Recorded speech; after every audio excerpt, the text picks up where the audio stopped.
Now I'm getting music. Now I'm not hearing myself.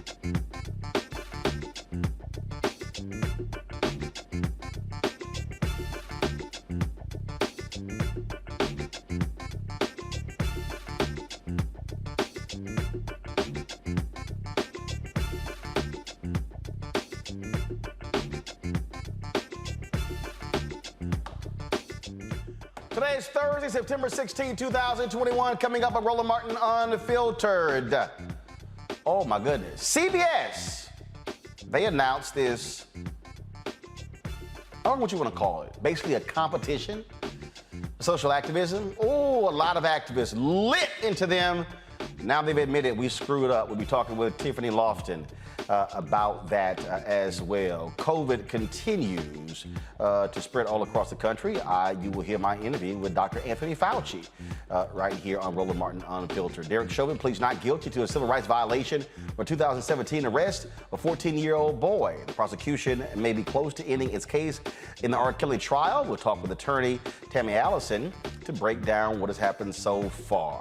Folks, also on today's show, well, you know, more drama when it comes to Nicki Minaj. But I got to show y'all something. I got to show y'all this TV anchor in Trinidad. Let's just say he did not mince any words when it came to Nicki Minaj and her swollen balls friend of a cousin because he got the vaccine, which we all know is a damn lie. Wait till I show you what this brother had to say. It's time to bring the funk. I'm Roland Martin Unfiltered, streaming live on the Black Star Network. Let's go. He's got it. Whatever the biz, he's on it. Whatever it is, he's got the scoop, the fact, the find. And when it breaks, he's right on time and it's rolling. Best believe he's knowing. Putting it down from sports to news to politics. With entertainment just for kicks, he's rolling.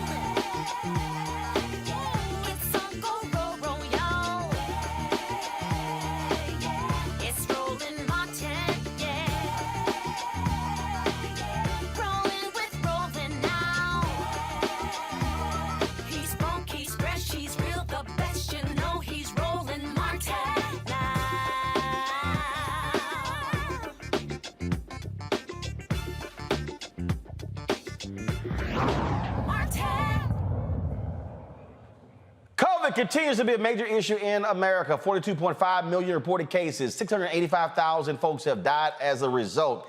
It's happening all across the country. And folks, one of the reasons is that we still see massive disinformation taking place. I had a chance to talk with Dr. Anthony Fauci, of course, who is America's leading infectious disease expert about that very issue. Here's our conversation. Should have been wanting to do this for quite some time. Good to be with you, Roland. Thanks for having me. So here's the deal. You've had to answer questions from comments from Nicki Minaj. I've been on social media dealing with Teddy Riley and other entertainers, and it's just been a deluge of misinformation. Do you believe that? Look, you're scientists. That folks who are scientists and doctors underestimated the power of misinformation, and when you go back, that we needed to have just this massive information campaign to fight that.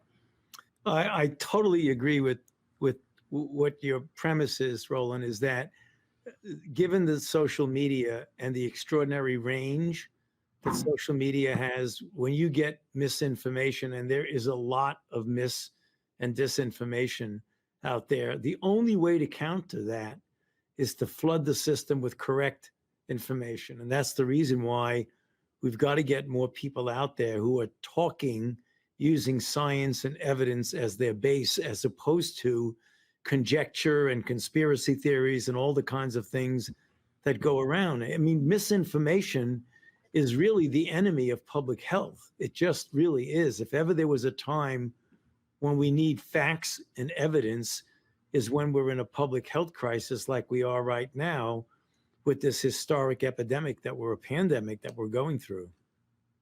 And I'll be honest, look, early on when we were reaching out to the folks who handle advertising, and we told them, we said, look, you better have a targeted campaign.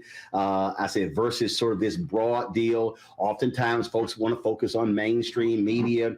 And I said, look, I'm telling you, I said, when this thing takes root, it's going to be very difficult to change people's minds. And so, I mean, I'm still dealing with people who were saying, oh, my goodness, what she said was correct. There's other people that if you're vaccinated, I mean, you can lose babies, and people are going to be impotent and becoming sterile. And we probably had more than 100+ segments, and I purposely put on Black doctors talking to our audience. And I just think that even now, it has to be an even more micro-targeted approach because you're going to have to win folks, frankly, one by one versus thinking, hey, let's just sort of just do a broad messaging and folks will figure it out. Absolutely. And you got to get trusted messengers, people who trust them, peers, colleagues, clergy, family physicians, as opposed to people listening to sort of helter-skelter type messages that they pick up and then they get propagated. Because, misinformation that's really juicy in the sense of what you just mentioned a little while ago, where they were talking about person getting vaccinated and then winding up being impotent and having interference with their sexual function. That's kind of something that attracts people attention. So therefore it spreads more on the social media, whereas a cold, correct fact doesn't have that oomph to it that something that's controversial does. And that's one of the almost self-propagating aspects of disinformation. If you make it juicy enough, it spreads further and further. And much of the disinformation and misinformation turns out to be put in that category, which is really unfortunate.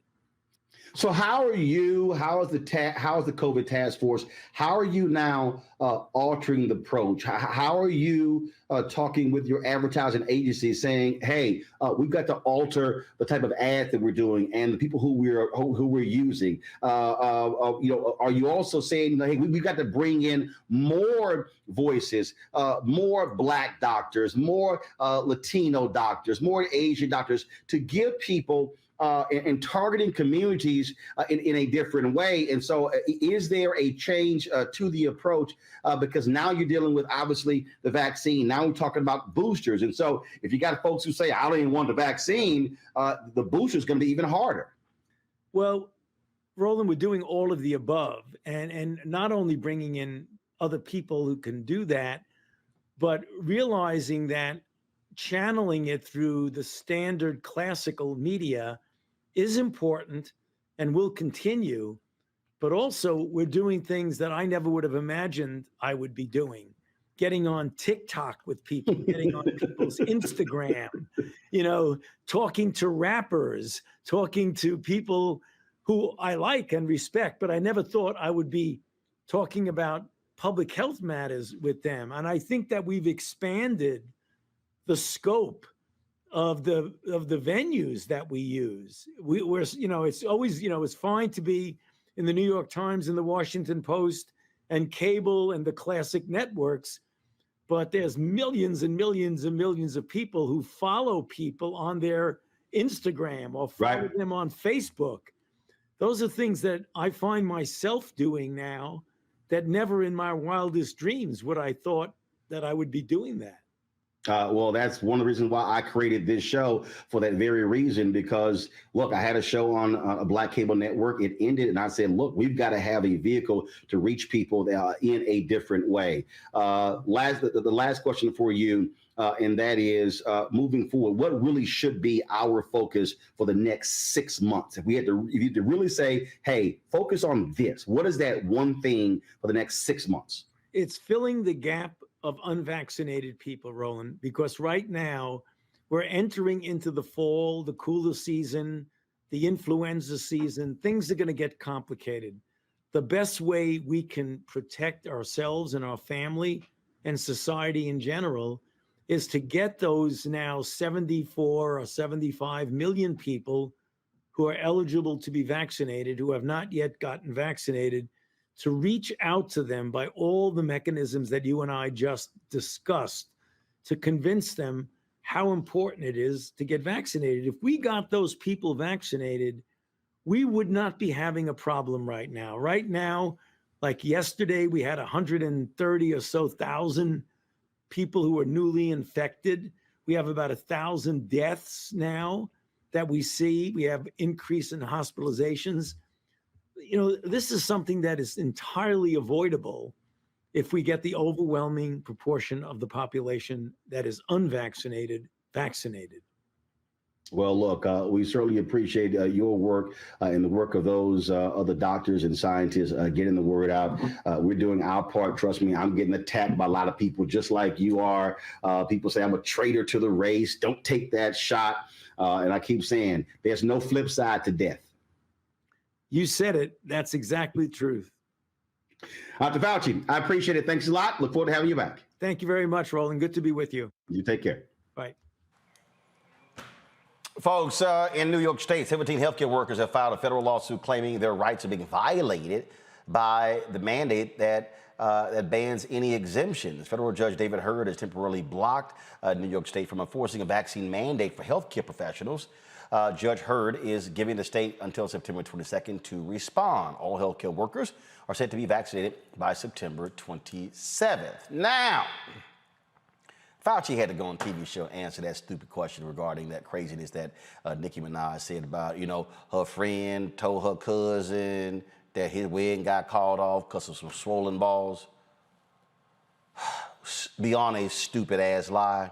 Yo, this TV anchor in Trinidad was not playing with the Nicki Minaj who was born in that country. My man just let it rip. Play. This one dropped yesterday morning, and as the story dropped, it was excitement. Now, Nicki Minaj, no stranger to controversy. I mean, she was here for Carnival in 2020, and that was a bacchanal with her husband, now husband, and Iowa. She would have made some outlandish statements over the years, but this one takes the cake. This is almost like what you would hear by a parlor, where somebody will tell you, well, your cousin, friend, neighbor, say XYZ. I mean, come on, Nicki, you have 180 million followers. People listen to you, people follow your particular lead. You going on the social media space and talking about your cousin, friend, take the vaccine and get impotent. And all of a sudden, you know, marriage call off and some kind of bacchanal story. I mean, it's irresponsible on all fronts. One, irresponsible based on the misinformation that is going out there regarding this vaccine. You know, there was no verification of the story. And furthermore, even on a personal note, even if this is the case, to expose your cousin friend's flat tire in the public domain like that. If the man have a flat tire, okay, he will work on that. You know, there's herbs and punch and certain things the man can eat and bring back our vibes. But don't come now and talk that kind of talk. The thing gets so hot. Jake Tapper on CNN yesterday at 4 o'clock talk about this with Dr. Fauci. Dr. Fauci is, of course, the U.S. That's their leading mind and specialist with this whole COVID-19 pushback and the fight against the COVID-19. And Dr. Fauci had to almost, you know, like the man was blindsided. He had to answer. And he said he didn't hold nothing personal against Nicki. I mean, I don't think we should per se, but Nicki, better than that. I honestly expected better. And besides, obviously, that outlandish statement, and she always talks about Trinidad, and she's from Trinidad, she's yet to collaborate with somebody from here. But that's a talk for another program on another day. All right, that was some shade. Our pal, Dr. Greg Carr, Department of Afro-American Studies at Howard University, recently covered Black Women Views. Dr. Justin Turner, CEO for Turner Care. And for this conversation and our next story, I'm gonna bring in Tiffany Lofton, who is an activist and organizer. And so I just got, first of all, I love that shade at the end, Reese saying your ass from here, but you ain't had no Trinidad rappers on any of your albums. That was some shade right there. But what Fauci laid out is, and this is the reality, Reese, you've been dealing with this. Of course, you dealt with this whole deal with then Senator Kamala Harris running. You do not let misinformation to slide by. You have got to attack it head on and be just as vicious and hardcore in going after it. Absolutely. And you know, Roland, even when the vaccine first came out and a lot of people were talking about vaccine access, and they were almost suggesting that it was anti-Black to discuss vaccine hesitancy. And I was really trying to sound the alarm about how vaccine hesitancy is being driven by this disinformation and misinformation that is permeating social media. And unfortunately, it's taken something like a Nicki Minaj or a handful of other Black celebrities or entertainers who have, more prominently shared disinformation for people to really realize the extent with which this is having a harmful impact. And unfortunately, in the case of Nicki Minaj, instead of dialing it back and saying, hey, okay, guys, I got it. You know, it was a ridiculous story. It's not my personal experience. I'm not invested in the story. You guys say it's ridiculous. Cool. Like, I take it back. She just doubled and quadrupled down, and then she sicked her barbs on all kinds of people. She slurred Joy-Ann Reid, and they're just on a rampage now because she refuses to do the responsible thing, which is take accountability for sharing disinformation. And unfortunately, as you pointed out with Dr. Fauci, I don't think that the country as a whole is taking disinformation and misinformation seriously enough. It's not just enough to identify it in these spurts, in these more prominent viral moments. We have to attack this relentlessly every single day because they are winning the war. And unfortunately, you have people who are digging in more and more and being anti-vax or whatever you want to call yourself, which if you don't like the word anti-vax, is becoming more of a lifestyle and an identity that people are taking on instead of being willing to be open to the facts and the science and the data that's out there. And unfortunately, Black people are the ones that are most impacted. We're most impacted by COVID, and we're most impacted by lack of vaccine, the not taking the vaccines, because we talked about it last week, right, in Miami. There were 13, at least at that time, there were 13 school staffers who had died. All of them were Black, right, and all of them were unvaccinated. So this is killing people in our community. It's not a laughing matter. Even though the story was absurd and it was a joke and it was ridiculous, it's not a laughing matter about this disinformation in our community. That's the point, Dr. Turner. This is life and death. That's what it boils down to. I mean, definitely life and death. You know, having information without interpretation is almost dangerous than information alone. And as a healthcare professional, it's very, very disappointing that people are talking about, I did my research, do your research. But I did research at Meharry, and unless you have, centrifuges and early minor flags or running clinical trials, going to Google and looking up information is not research. And hearing about what your cousin, friend, baby mama, dog had happened to them, that's definitely not research. So I really, really pray that we can get to a point where we get back to the basics, because, polio is not here today because we had mass information that people allowed to be, guided by healthcare professionals. And nowadays, you probably can't think of the last time, somebody who was diagnosed with polio. So this whole disinformation and misinformation, even when I'm having the conversations with patients, like today, I had a lady who's a medical assistant, and she was in my office, and I just knew that she had been vaccinated. So by the time it came to that part of the conversation, I say, had you not been vaccinated? She say, no, I haven't been vaccinated. I say, you're in the medical field. Now, I've been knowing you for years. Why have you not been vaccinated? Well, they saying this, and they saying that, they saying this. I'm your doctor. What have I said?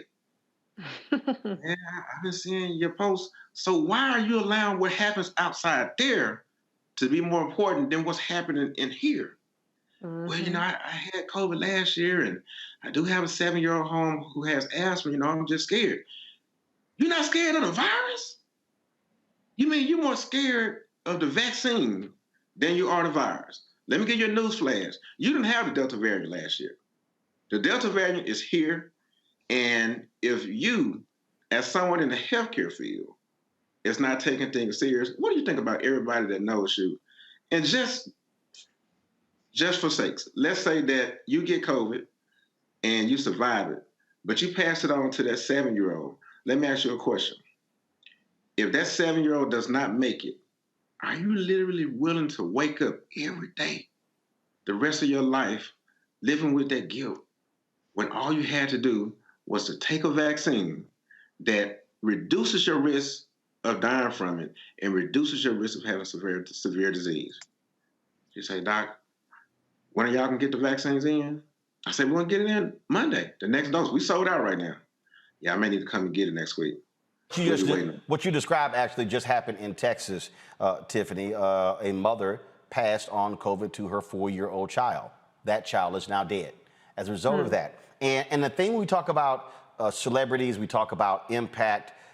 There's a flip side, Tiffany, when folks say, man, we really need our entertainers speaking out on issues. That's called informed entertainers speaking out on issues. If you add the numbers up for Nicki Minaj between Instagram, Twitter, TikTok, and Facebook, that's 240 million followers. She was live last night, Roland. I watched about 20 minutes of it. She was live on Instagram last night, and there were it was 99.7 thousand people. Watching. So her basically, Instagram live. 100,000 people were watching. Watching her IG live last night. She was live last night. So let me put this in context. The live piece, okay? Let me put this in context. 100,000 people were watching a Nicki Minaj live video on Instagram last night, and to get 100,000 live viewers, we would do that in a month and a half.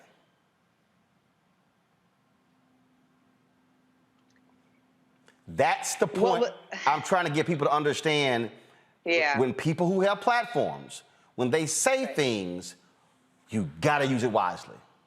That's right. That's right. With great power comes great responsibility, as the great Spider-Man said. And folks who have that platform can't just openly and ignorantly say what they want to say, because the influence that it has on your followers is very serious. What I decided to do was, while I was watching the live, was read the comment section. And I just want to acknowledge up front that the comment section is based off of proximity. So there are people that I follow, like Timberland and some other artists, whatever, and I can see their comments. I can't see all 99.7 thousand people's comments. The comments that I was seeing, as I read them, were in support of Nicki. Nicki, we still got your back. You was telling the truth. Don't let the government shut you up. They're going to try to pay you to do this. And she was acknowledging that she was going to go to the White House. And they were like, yeah, that's good. You should have been in the White House. And I just think it's interesting. This is not a shame or a dig at my community, but I just think it's interesting as we try to navigate, which we'll talk about in a little bit, how people use their platforms and what information people decide to believe based off of their proximity and influence of a celebrity, per se, like Nicki Minaj. And more importantly, what people decide to take a very hard stance on. Boom. And what people decide to not focus on at all. Boom. Because I've been doing this work for about 13 years now. That's just the way it works. But it's really discouraging and hard to know that there are people who will stand up for Nicki Minaj over her baby daddy's friends' testicles blowing up, and then stand up for her in the name of this, but not stand up for other issues that are actually more pressing and present in their communities. And I wonder how many of those 99.7 thousand people were actually vaccinated themselves or have lost somebody to COVID, right? I've had COVID. I've also been vaccinated. I was watching her live, and I was like, she is not the doctor. And you cannot play the victim because you said what you said. It is on record, and it is there forever. And people were moved and influenced by it. The same way that I'm going to hold Donald Trump accountable for telling people to drink bleach when COVID first started, I'm going to have to hold Nicki Minaj accountable when she's telling people that somebody blew up their balls and their testicles because they got the vaccine and lost their chance of having a happy marriage. Well, Greg, we can't believe that. And Greg Carr, I got some idiot on YouTube by Florida Smoke. A black man promoting vaccines to his own people, SMDH, so sad. So if you can't listen to a black male doctor, all right, who the hell are you going to listen to? Because here's what I do know. Greg, and this is what trips me up with these people. If somebody right now, if all of a sudden they go to the doctor and they say, you're diabetic, what are they going to say? Yeah, I ain't believing you, doc. I'm just gonna keep going out there eating sweets and everything. All right, go have a diabetic coma and see what happens. Okay, your ankle, a doctor says you broke your ankle. You know what, doc? I'm just gonna ignore you. I'm gonna keep walking on it. Yeah, it hurts, but I don't think it's broke. See, that's what, it's amazing to me how it's like, oh, we'll listen to doctors on a whole bunch of stuff. But then, no, I ain't gonna listen to the doctor on this stuff. Even if you're a black male doctor. That's the one that just really cracks me up. Because Nikki that had a lot of plastic surgery, which means she listened to a doctor who did a surgery. No, somebody got to go ahead and say it. I mean, we got to stop playing. She had a baby. Did she have a baby by herself? Or was there a doctor present? Yeah, yes. I mean, not going to listen to Roland Martin. Not going to listen to Sister Tiffany. Not going to listen to Reese. Not going to listen to you, Dr. Turner. You got to fight fire with fire. You know, it's something Senator Warnock said when he was campaigning and he came on the show. He said COVID-19 exposed COVID-16-19. And I think that's very valid. What you see in moments like this is that the underlying conditions of the society are laid bare. So what you see, first of all, why is anybody listening to Nicki Minaj? Because celebrity culture has eaten the society, but celebrity culture was always there. That's number one. Social media, as PC tells us, is a cesspool. We all use it because we have to be engaged in it because we're trying to get messages out, but it has been overrun by deliberate attacks from all over the world. I'm not blaming the Russians or the Chinese. I'm blaming everything and everybody. We see them now going after people in the Biden administration, blaming them for Afghanistan. It's just flooding. And then you have the convergence of the undermining of institutions. Ignorance kills. And I can tell you as a teacher, I fail every day in the face of ignorance. Did you read this? Yes. And then the question comes and I'm like, did you read that or not?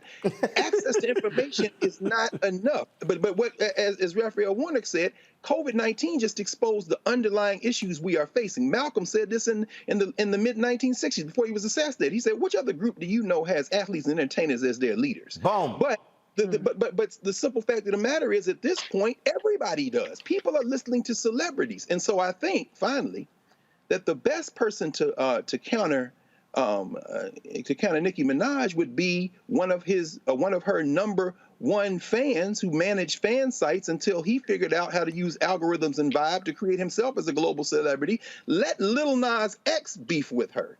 And then what you would then find would be a cleavage in this thing. But I don't know whether Lil Nas X is vaccinated, but if he is, he need to take his horse down Old Town Road and take on his his Nicki Minaj. And because we are now beyond logic. This has nothing to do with logic. The thing this has exposed is the class tensions in our community. Nobody's going to listen to us because they're going to say, you bougie Negroes, I ain't going to do it because you said do it. You have to fight fire with fire, Roland. That's why Fauci said he been on TikTok. But they ain't going to listen to him or you.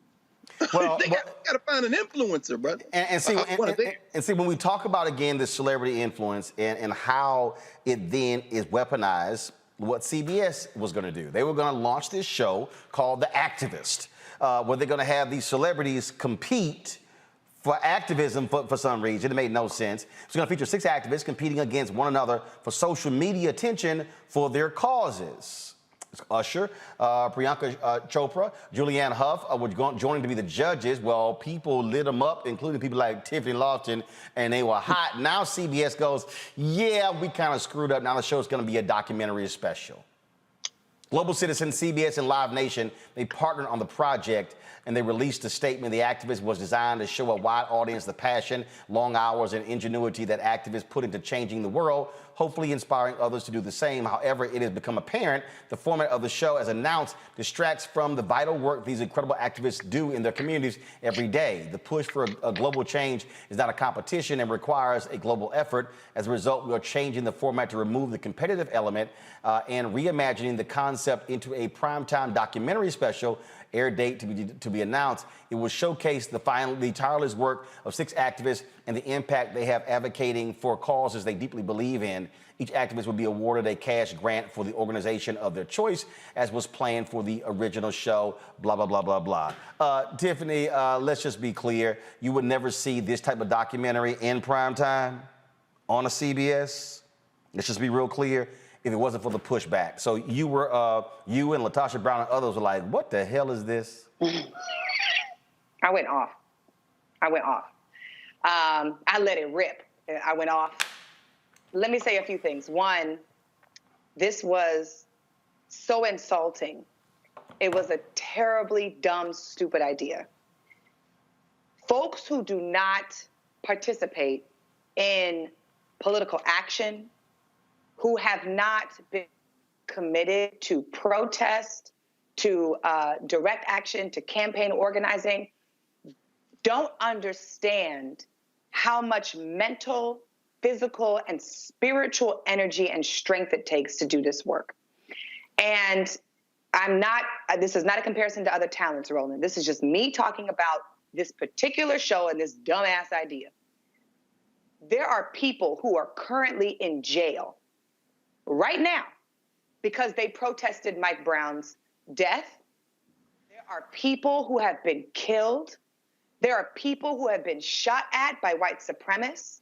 There are people who have taken their own lives because it was too stressful to fight for Black lives in a world of white supremacy.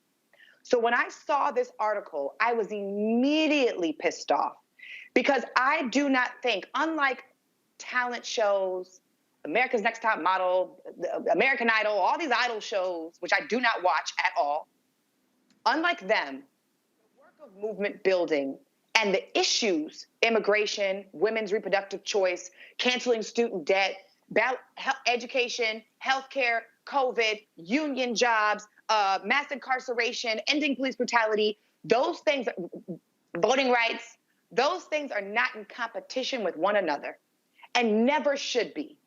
Neither are the people or leaders who move that work. They should not be in competition.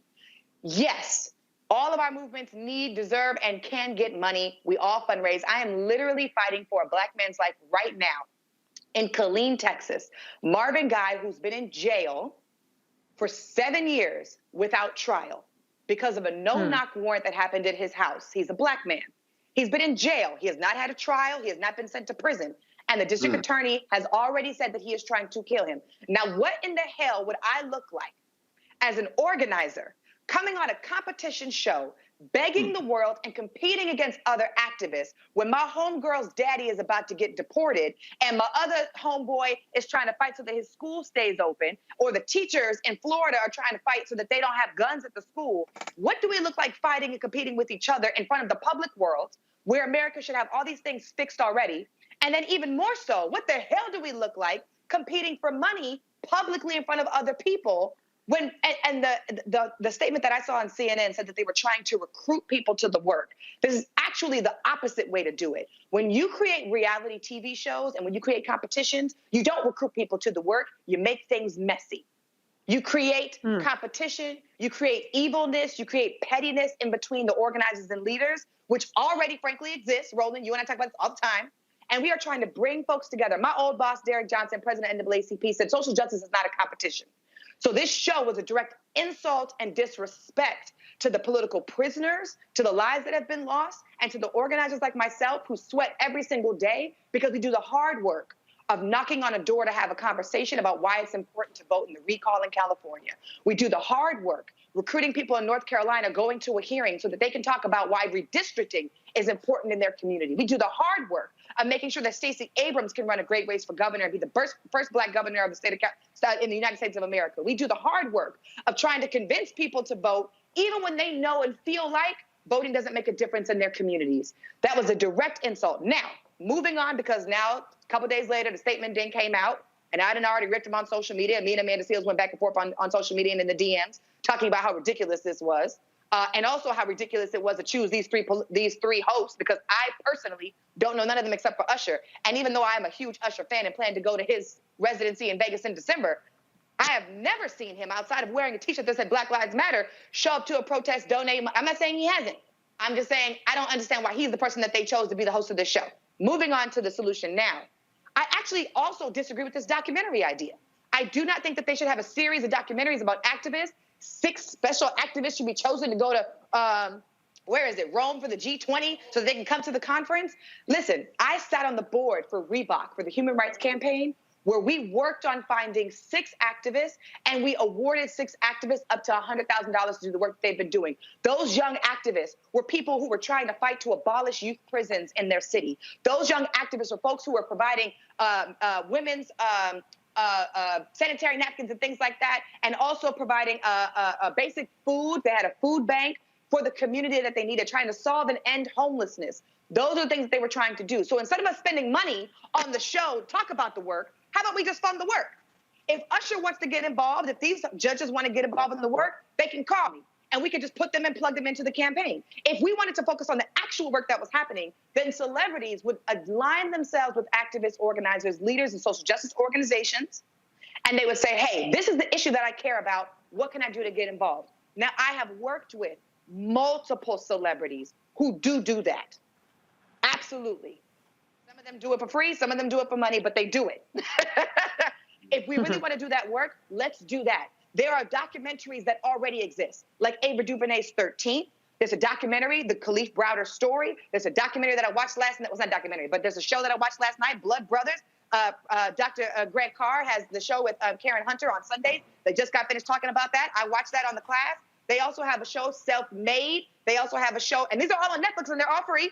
There's also Shape Moisture. I was on their board because we just funded 3 organizations up to $150,000 so that they can continue to do work that they wanted to do in the community. Money is being given out. Organizations are stepping up to the plate. This show is a dumb idea. The documentary is a dumb idea. And if they actually want to be invested in recruiting people to the movement, they can have a conversation with myself. They can fund the organizations that are doing the work on the ground, and they can help celebrities get connected to issues and organizations that align with the mission and the values of the work that they want to do. We will not make social justice a competition, especially when we're still out here fighting for basic stuff like voting rights. Now go catch your plane. Now go catch your plane. It's ridiculous, Uncle Roland. It's ridiculous. It really is ridiculous. I was so insulted. I was like, this is actually, I don't like reality shows. I don't like social media. It's already moving us into the age where things are in competition with each other. Right. Why is it that I am trying to fight Congress and trying to fight Texas so that women can make decisions over their own bodies? Why am I trying to end police brutality? Why are we trying to save Julius Jones's life in Oklahoma?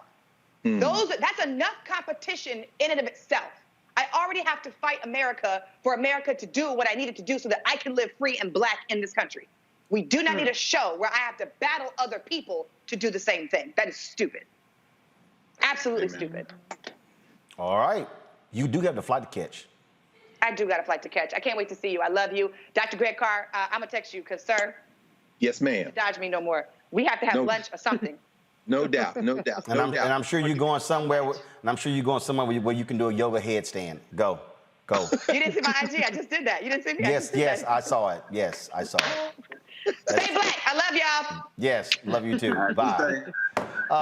The point that she makes there, Greg, is an important one because, again, and I'm putting these two together for a reason. When you talk about activism, we talk about even where we are, all these people who are talking about, even when we're talking about the vaccine information, you have the people who are like, oh, you getting paid to say this. No, actually, we're not. Because you know what? Here's the whole deal.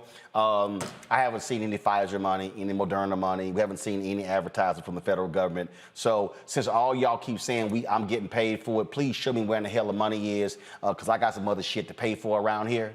So I'm just saying, y'all let me know that. But what both of these stories really illustrate is this celebrity-driven world that we're in, and what it has created, Greg. And I can't help but think about Bob Moses, who recently died, who walked away from the civil rights movement because he feared becoming a civil rights celebrity. That's right. That's right, Roland. In fact, it's so funny you mentioned Bob Moses. We've got 1,800 freshmen at Howard in the College of Arts and Sciences and freshman seminar reading this book, Quality Education as a Human Right, which Bob Moses called together a meeting in 2005, and a bunch of people came together and they said, what would it take to make quality education for everyone a constitutional right? And we thought it was important for Howard students to have that conversation because it isn't about them. College students aren't natural leaders. The vast majority of our people are suffering. I think that what we saw with the activist is quite predictable. This dying system is fighting to preserve itself. I look at that show as the logical extension of everything from the corporate-sponsored NAACP Image Awards to the National Book Awards to the MacArthur Genius Grants. In other words, capitalism, when it sees itself on the verge of being confronted by those who are beyond the petty bourgeois kind of manager class, will reach out and cultivate from that class a group who will look at its preserving itself as the first priority. We saw it during the social justice movement we call the civil rights and black power movements. These, the birth of black studies. You'll go out and find some talented Negroes that you'll bring in, just enough of them to serve as a pressure valve on stopping everything else. You could have predicted this. So when you see something like Global Citizen and Live Nation, these are huge corporate international entities that are looking at the situation and saying, we got to attract eyeballs. We got to pull all this in. So then what is our response? What has to be our response? You've created an independent black media platform. That has to be the counterbalance, just as the Chicago Defender, as you've told us and taught us many times, just as the Black Press was, just like the Courier was, just like Freedom's Journal was. By the way, I have John Russworm's 5-time great-granddaughter in my class at Howard right now, and I told her yesterday, I'm going to tell you that she said hello to you because it blew my mind, man. I said, but my point is this independent black press is the counterweight. Independent black institutions are the counterweight. But the minute they drop 2 nickels to rub together, even when we say we doing activism, we will go to the shiny thing that we think somehow could be a way, maybe a point of entry, and boom, they got you. This isn't an outlier. This is the same thing. Liberation is not going to be funded by our open enemies. Those people Tiffany talking about, finally, those political prisoners that have been in jail for 50, 60 years, the Panthers, the Black Liberation Army, all these folks, the state is never going to stop oppressing black people until we realize that you can't dilly-dally with capitalism. It's because they're never going to relent. They're never going to relent. And I just don't know how we counter that other than countering it. And Doc, it really is, and the countering has to be aggressive. It can't be passive. Again, when we talk, this is what I was saying to Dr. Fauci, and I think what happened was, you had, and look, let's just be real clear, and there's no disrespect to medical doctors, and there are a few out there who understand the medium of television, who understand social media, but the reality is that's just not what y'all do. You are a medical doctor, you know what you're doing every single day, but this is also where people who do know this is where you listen to those experts and say, hey, if you want to get information out, this is how you got to do it. And I'm going to tell you, as I told Dr. Fauci, the problem that we had is we talked to the White House. We talked to the CDC. We told them this white ad agency that's controlling the money, they are not going to disseminate the money right. They're not going to know who to go talk to and where to go. They're going to give it to mainstream media. And then about 6 or 8 months later, y'all going to come to us like, this ain't working. Duh, we tried to tell you. Yeah, so at the beginning of this pandemic, we got together with Jackson State and did some research. And what we did is we did a survey and we sent out all of these questions. And what it boiled down to was asking basically, where do you go for credible information? Who do you trust? We looked at all of the different age groups. We looked at ethnicity. We looked at all of these different factors on this questionnaire. And what we were able to find out is that the most credible place that people go to for trust as relates to information is their primary care physician. And the government, was down the line, and mainstream media was down the line as well. So, we did this big push to try to always talk to your primary care physician. But, unless you're going to the doctor, every 3 to 6 months, it's hard to make that call. So that patient that I referenced earlier today, she hadn't seen me in about a year. So she has allowed the influence of everything else that's out there. Now, if everyone was listening to Roland Martin Unfiltered for their news, then they would be getting credible information. But the majority of the people that I talk to say, hey, look, I don't trust the news. You know, they have a narrative. You know, unfortunately, they're not like you all and the rest of the panelists who keep it real and it's understood. And if people, you know, took the time to actually listen to what we're doing, what you're doing, it would make a big difference. But they don't want to look at something for an hour or 2 hours. They just want a sound bite that has 2 minutes worth of information of somebody that's stated they're a doctor, but not really a doctor, and they going viral, and ooh, boom, there it is. This guy commented on my Instagram post the other day, and he was asking about fertility and what about increasing the risk of miscarriages, all these different things. So I answered him twice. And the third time I was like, look, you have to schedule an appointment. I say, I can't teach you embryology, pathology, physiology, biology on social media in one day. And I'm also not going to keep going back and forth with you when an answer is not what you're trying to get. You want drama. And I just don't have time for that. You think he set up an appointment with me yet? No, he hasn't set up an appointment. So as it relates to misinformation, the only thing that we can do is counter that. And I'm not sure if everyone is aware that's listening, but there's a school district in San Francisco that has about 50,000 students and staff. Guess how many outbreaks they have had since vaccinations have been out? 0. What they have done they have achieved a 90% vaccination rate amongst individuals aged 12 through 17. They have the social distancing measures in place.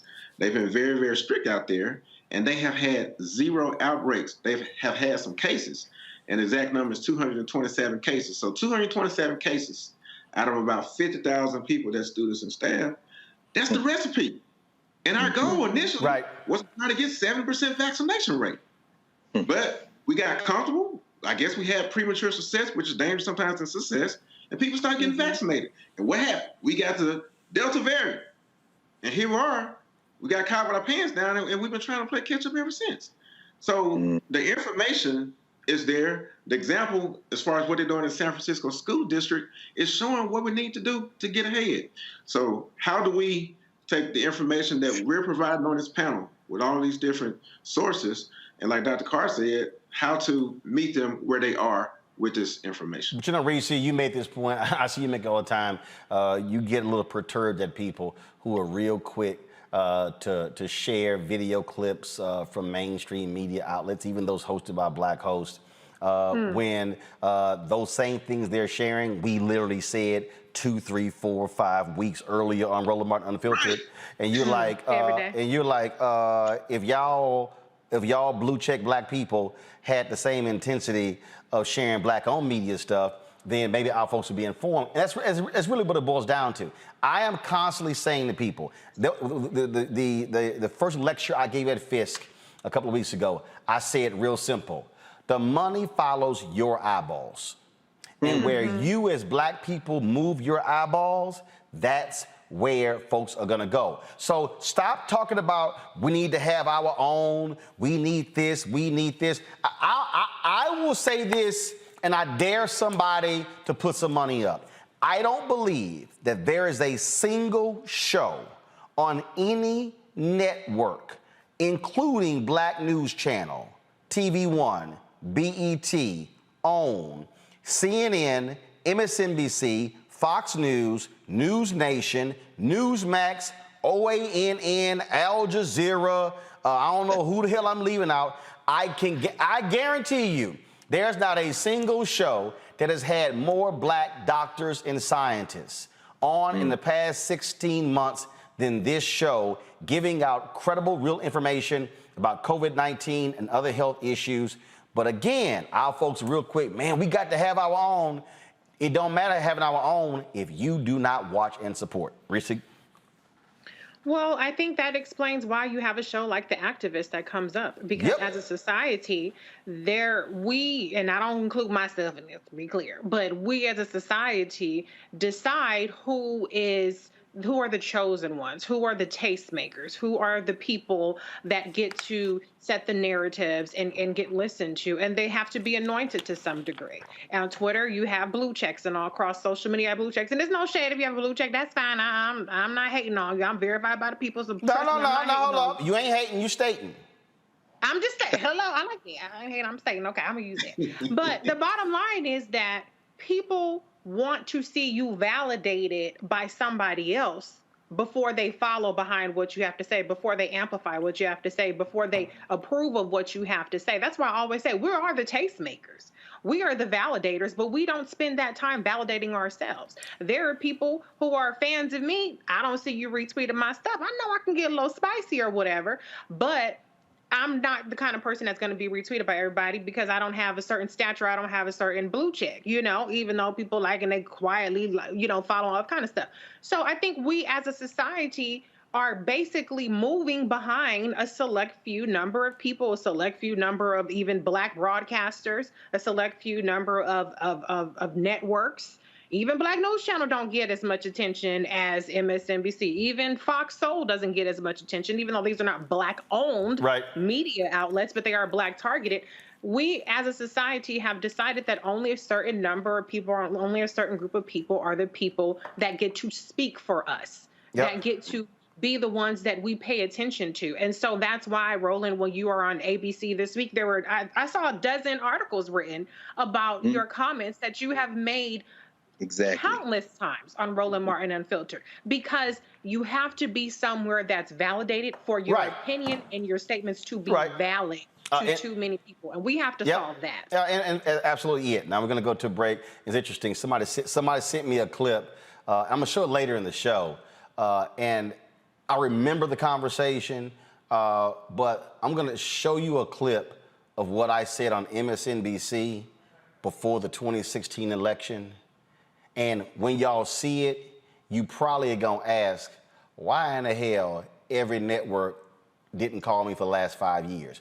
But it goes to show you, and in fact, I can say this here, since doing this show, launching Black Star Network, not a single one of these mainstream media writers has written anything on us. Now, they write stuff on Tucker and Sean. In fact, I sent a tweet to one of them today who was talking about an article he did on Sean Hannity. I was like, you know, you could do something over here, a Black-owned independent company. But that's what we're dealing with. And even when you talk about Black Star Network, there are about 30 Black celebrities that I actually sent the graphic to and the announcement of the OTT channel. One, sent it out. Just saying. But when they got a project, it's amazing how my phone rings. Folks, if y'all want to support what we do, we're going to go to a break. We come back, we're going to talk about these federal charges against Derek Chauvin. Folks, you can support what we do. Of course, joining our Bring the Funk fan club. Every dollar you get goes to support the show. Cash App, $RM Unfiltered. Venmo is RM Unfiltered as well. PayPal is R Martin Unfiltered. Zelle, Roland at RolandSMartin.com. Roland at RolandMartinUnfiltered.com. Also, folks, we are streaming on the Black Star Network, our OTT network. We're on every single platform: Apple phone, Android phone, Apple TV, Amazon Fire, Amazon TV, Roku, Samsung, Xbox. Come on, guys, let's go. Show the Black Star Network graphic. Let's go. Thank you very much. And so again, iPhone, Android TV, Roku, Fire TV, Xbox, Smart TV, all of that. Support what we do. Download the app. We're past 10,000. Now we're trying to hit 20,000. Got to go to break. We'll be back. Roland Martin Unfiltered on Black Star Network. I believe that people our age have lost the ability to focus the discipline on the art of organizing. The challenges, there's so many of them and they're complex, and we need to be moving to address them. But I'm able to say, watch out, Tiffany. I know this road. That is so freaking dope.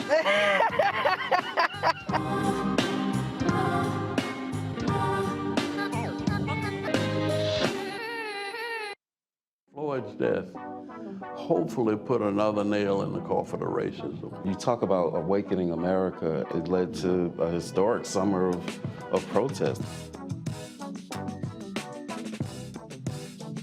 I hope our younger generation don't ever forget that nonviolence is soul force. Priceless.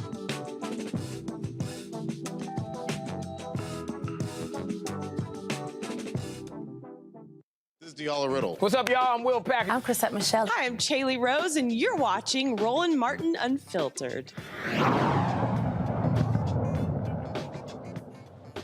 Now, of course, Derek Chauvin, who killed George Floyd, is going to prison.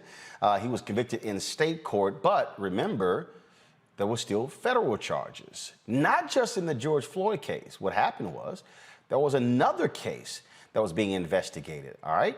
Now, he has now pled not guilty to federal charges against him involving a 14-year-old boy. According to prosecutors, Chauvin held the boy by the throat and hit him in the head with a flashlight in 2017. Those charges are separate, again, from the case involving George Floyd in 2020. Now, earlier this week, Chauvin and the 3 other officers pled not guilty to the federal charges in the Floyd case. Chauvin is currently serving a 22-and-a-half-year prison sentence for the state conviction. Joining me now is Attorney Christopher Brown, who specializes in excessive force cases. First and foremost, you're actually based where, Attorney Brown? Actually, I don't hear you. Northern Virginia, Washington, D.C. area. All right, so here's the thing that's interesting. This case is from 2017. This is 2021. Floyd's killed in 2020. What the hell took so long to hit him with federal charges in that case? Maybe if he was dealt with between 2017 and 2020, he would not have been in a position to kill George Floyd. And George Floyd might still be with us. But it's people like you, and it's the attention that the public brought on the atrocious behavior of Derek Chauvin in the killing of George Floyd that's going to push the Justice Department to try to do the right thing here. I mean, you hate to think they're playing catch up. They should be leading the charge, but unfortunately that wasn't the case. And so these federal charges, so explain to folks again, obviously state charges are totally different. The federal civil rights charges, that's also a different animal as well, because when Attorney General Eric Holder was there, he complained about the high threshold they had to meet the federal standard. It is high. Now, the first question I always get is, what about double jeopardy? That's not quite what's going on here, right? They're bringing these indictments under 18 U.S.C. 242, which is a civil rights statute. It's for criminal behavior, and it has a high bar. It has to show that they deliberately did what they did. They essentially knew what they were doing, and they did it anyway. Now, that's going to be tough for the other 3 officers. Kung, I'm sure I'm pronouncing his name wrong, and Tao. Those 2 are being indicted on account for failing to give aid, and all 4 of them are being indicted for failing to give medical aid. Kung and Tao are being indicted for failing to intervene and stop Chauvin, and Chauvin has a count against him for violating Floyd's civil rights by keeping his knee on his neck and killing him. So. And when we say a violation of federal civil rights the federal civil rights violations, also explain that. What does that actually mean? That means that there's a civil rights statute that's in place to protect people's constitutional rights from people doing what anybody else can do to you in the public, but there's a special protection if someone does it under color of state law. And these officers, the allegation in the indictment is that under the color of state law and the authority they possessed, they engaged in behavior that violated the civil rights of George Floyd. That is, his right to be free from unreasonable seizure, to be free from excessive force, to have the other officers provide aid if someone is violating his rights, and to have them seek medical attention appropriately and timely in order to try to save his life. And also, when you say civil rights, meaning, because that was the case, I remember with the Chauvin deal, is that you have the right to walk down the street. You have the right to drive. You have the right. So when they say your federally protected civil rights, you have, that includes your right to just be free, and that restricts your movement. Is that what factors in when they say a federal civil rights charge? Look, when we're talking about all you hear in the news about freedoms, whichever side of the aisle you're hearing from, this is what we're talking about. These civil rights statutes protect our freedoms, not to be, unfairly investigated, not to have our property or our person taken or abused, not to be the subject of excessive force, not to be held against our will without probable cause, etc. So when you hear all this talk about our freedoms, this is in fact what we're talking about. All right. Well, look, we certainly we watching this, and so he's already in prison on the state charges. Now you have this particular case, and still the federal case as well. And so Derek Chauvin might be spending the rest of his life in prison, especially if those judges don't. If he's convicted, they don't serve concurrently. Well, they will be served consecutively, right? But I got to tell you, it's great to see some more attention placed on the significance of this situation, because there's been a little dearth of news lately with respect to excessive force against people of color. And even though he'll serve consecutively, he can get 10 years associated with death. He could get life or even the death penalty. It's very unlikely. And while, I think Chauvin was 45 when he was sentenced, he's got 22 years on the state case. He could be out in 15. If he served 10 or 20 on this, he's going to be 65 years old. Is that good enough? If you ask me, no. But it's the way it is. But it's at least nice to have some more attention on this point so we can continue to make efforts toward improving the situation out here for people of color and dealing with officers and the use of excessive force. All right, Attorney Christopher Brown, we certainly appreciate it. Thank you so very much. Thank you so much, Roland. Folks, it's been 5 years it's been 7 years since a Tulsa police officer killed Terrence Crutcher. It's been 4 years since the woman who killed him, Betty Shelby, was acquitted for the manslaughter of the unarmed father. On this anniversary of her brother's death, Dr. Tiffany Crutcher came to Washington, D.C. to hold a news conference with attorney Ben Crump as well as attorney Demario Simmons. Here's some of what was said at today's news conference. His car stalled in the middle of the road and he needed help. He needed a competent, rational, well-trained public servant to aid him in a difficult situation. But Officer Betty Shelby was none of those things. Rather than uphold her oath and discharge her duty to protect and serve, she decided to discharge her weapon.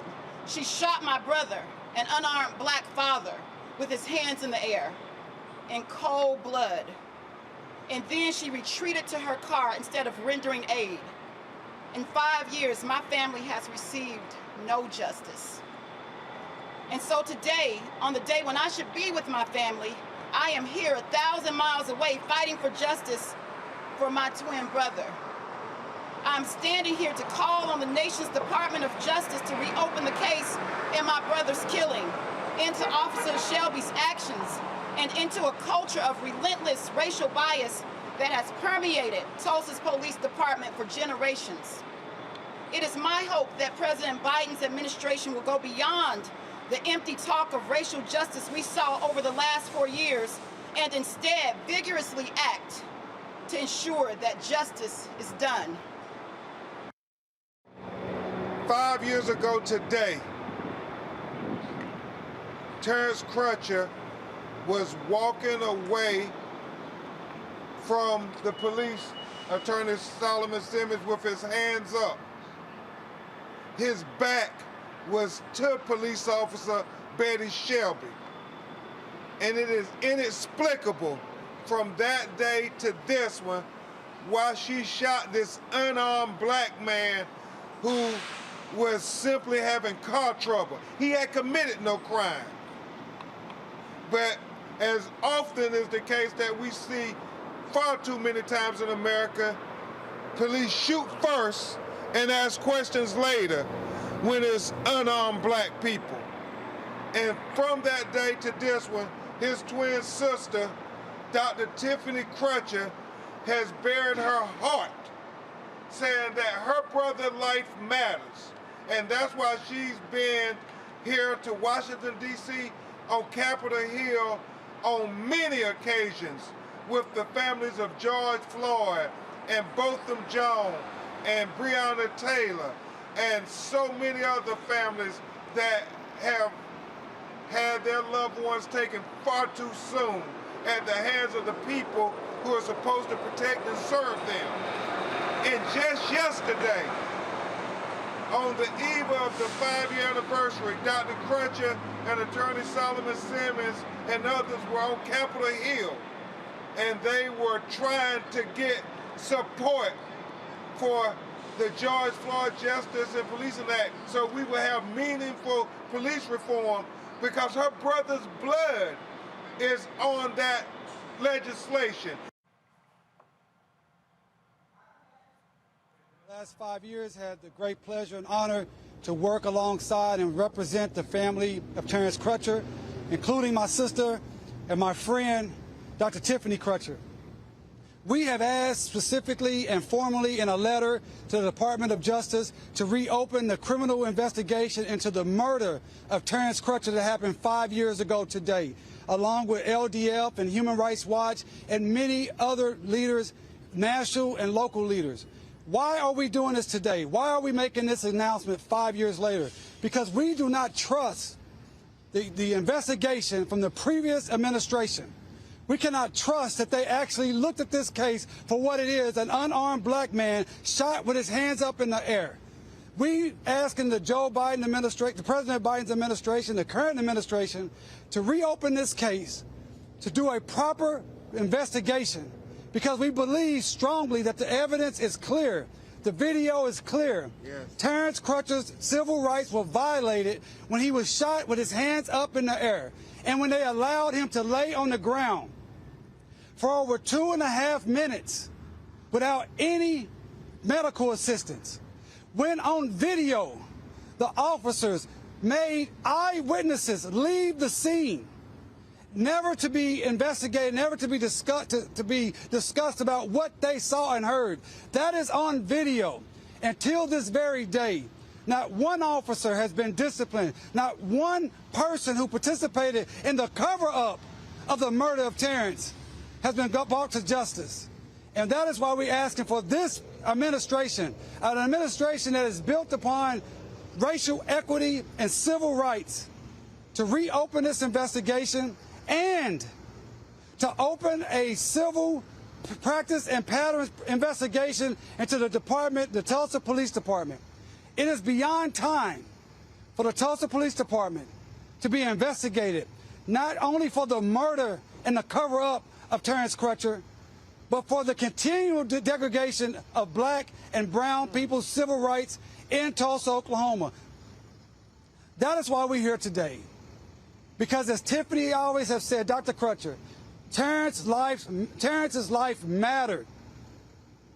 And his death will not be in vain. And yes, I want Tiffany, she's going to talk about the pain that her family has had and how they've turned their pain into purpose, including yesterday, seeing Joe Manchin and asking him to commit to supporting her family by supporting the George Floyd Policing Act.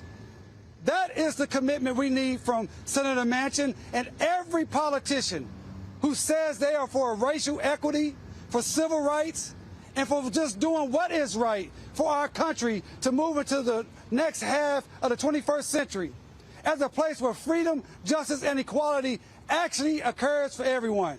Thank you. All right, folks, I want to correct that. Terrence Crutcher was killed 5 years ago, and this was the 5th anniversary of his death. That's why they were here. Let's go back to our panel. We'll talk. So, Reese, I'll start with you. You saw Demario Simmons there talk about the George Floyd Justice Act. That has been essentially dead because the police unions and these sheriffs, they have been fighting qualified immunity. Now, early on, you had Senator Tim Scott, Lindsey Graham. They literally told the family members that they could probably bring on 20 to 25 Republicans. Right. Yeah. Remember Manchin talking about he could somehow rent them 10 on the voting deal? So at the end of the day, I don't know why these people think Republicans are going to go along with any of this. They're not. The only way any of this stuff is going to get passed is if 50 Democrats actually do it and Vice President Kamala Harris breaks the tie. Right, absolutely. I mean, at this point, what is Chuck Schumer doing? to do anything about any of these procedural hurdles that are really manufactured because the filibuster is out of the Constitution. And basically, he's allowing his caucus to be held hostage by Joe Manchin, Kristen Sinema, and whoever else is secretly against the filibuster. Or maybe they're not being held hostage. Maybe they're just, the votes just aren't there, even with the filibuster being removed. But the bottom line is that there are so many limitations when it comes to, and hindrances when it comes to getting justice for families who are victims of police brutality. I mean, my heart goes out to Terrence Crutcher's family and all of these families. And I think I noticed that they, you know, frequently want to reopen investigations, and they rarely ever result in any kind of different results. And it's not a matter of depravity for the family, but it's a matter of law and the way that the laws are written. And that's why getting things like the George Floyd Justice and Policing Act or some iteration of it is one of the ways that you can kind of get maybe perhaps some sort of relief in the law.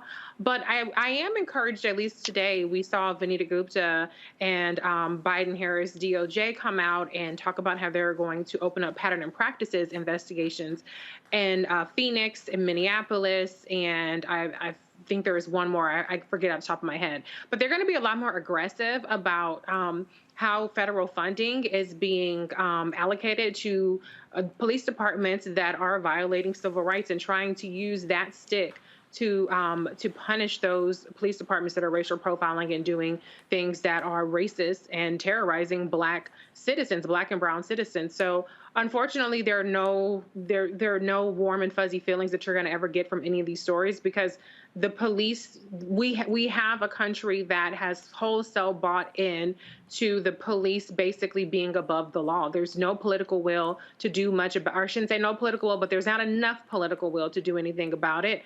So at most what we'll see is whatever is going to come out of these consent decrees and investigations that were completely halted and not at all enforced under the Trump administration. That's the best case scenario, unfortunately, here.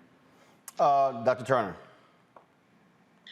Yeah, so Benjamin Franklin, had a quote that says, "Justice will not be served until those who are unaffected are just as loud as those who are affected." And here in Mississippi, we held the reign of being the last state to change that old flag. And we fought so hard here trying to get that done. And my heart goes out as well to, the family of Terrence, as well as so many others. But it wasn't until after George Floyd's death and the presence of social media, and that's actually one place where we can be thankful for social media because of the pressure that it allowed us to be able to have as one voice, as one race. But there's a state medical association that pretty much every state in our nation has. And Minnesota State Medical Association put out a statement, and it talked about how, there's basically injustice in health. And as a health organization, we're going to say in solidarity that we speak up and we stand against it. And here in Mississippi, we tried to do the same thing. Actually, University of Mississippi Medical Center, a place where at one time doctors like myself, we couldn't go and practice medicine. They actually led a silent protest where you had doctors, and most didn't look like me, as well as nurses and staff, and they sat out there for several minutes, in silence. And I was shocked, because we're not where we used to be, but we're a whole lot more ahead of where we've been. And until we get more people that don't look like us to really speak up and stand out, and like you said, Roland, not putting power over patriotism, then it's going to be hard for us to, get to where we need to be. I'm constantly challenging my colleagues that don't look like us. You guys got to speak out. I mean, we're talking about what we can do in Mississippi. I'm not sure if y'all heard, but now Mississippi is #1 in the nation per capita with COVID cases. And I'm on task force, and we're talking about what else can we do. I'm like, you all can talk to the person that you all financing the campaign, the governor. He has the biggest influence. If you all are not funneling him money, then that's going to make a difference. And sadly to say, it takes moving money to move problems. So whether that's getting players like the ones that basically said in Mississippi, hey, I'm not going to play if that flag is not changed, or the SEC saying, hey, look, we're not going to allow you all to have a national championship played in Mississippi unless you all take down the flag, you know, a little bit later on down the road, the flag was taken down. So I pray that we can get to a day where money doesn't have to make things move, but we really need the voices of those who are unaffected to be just as loud as us. And Benjamin Franklin gave that quote a long time ago. How far have we come? Greg? Yes, sir. As we sit here in the DMV awaiting the hillbilly horde that is coming to town on Saturday for the Justice for J6 rally, I'll contribute a quote Dr. Turner from somebody a little closer to me, my Alabama-born mother, Catherine Carr, was wont to say from time to time, white folks do what they want to do. So the point is this: Joe Manchin, you cosplay coal miner, bought and paid for by the fossil fuel industry. Joe Manchin will vote for whatever the hell the streets tell him to vote if there's enough people in the streets. These people are never going to be in coalition for justice. I mean, I'll quote another black woman, another prayer warrior, and that's Terrence Crutcher's mother. Terrence Crutcher's mother, Leanna, said, "There is no justice. My son is gone. I want closure." And so when we see Dr. Crutcher there, we understand that the villain of this piece is represented by Betty Shelby. Good old murdering Betty Shelby, who has had her record expunged, who was rehired by that police force, then moved to a sheriff's unit outside of Tulsa, where the leader of that unit supported her. Then she and her husband are currently in some witness protection. They're probably in Idaho or Montana somewhere, living the good life off of them GoFundMe funds that was raising. Meanwhile, her record has been expunged. She didn't do anything wrong. White folk do what they want to do. And with all due respect to our brothers, Brother Crump, Brother DeMario, I see those brothers there, but it's time now for a different tactic to join the tactic of discussion and asking and organizing and visiting offices. The streets must be flooded now by those who understand where we live. We have a fundamental misunderstanding of where we live. There has never been a time when there was a we called the United States.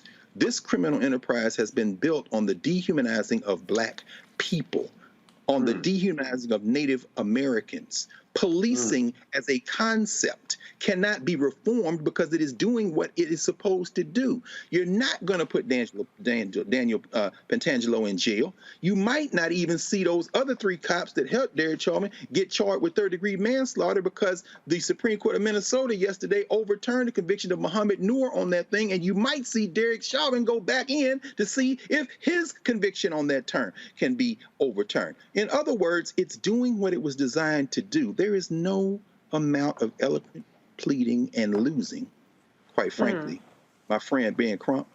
There's no amount of eloquent pleading and serial losing and negotiating settlements, which can help the family. I'm not saying anything about that will win. What is going to win is when Joe Manchin looks out of his houseboat on the Potomac and sees too many people for him to keep playing that Cosby and runs his ass to the damn floor of the United States Senate and votes the right way for fear of his life. Until we learn that white folks do what they want to do, everything else is just an academic conversation, friends. Folks, let's go to California, where a probe into the 2019 death of Elijah McClain uncovers problems within the Aurora Police Department. Colorado Attorney General Phil Weiser describes some of the findings from the report. This investigation concluded that the Aurora Police Department and Aurora Fire and Rescue have a pattern and practice of violating rights secured by state and federal law. Specifically, we found that Aurora Police has a pattern and practice of racially biased policing, using excessive force and failing to record required information when it interacts with the community. Moreover, we concluded that Aurora Fire has a pattern and practice of administering ketamine in violation of the law.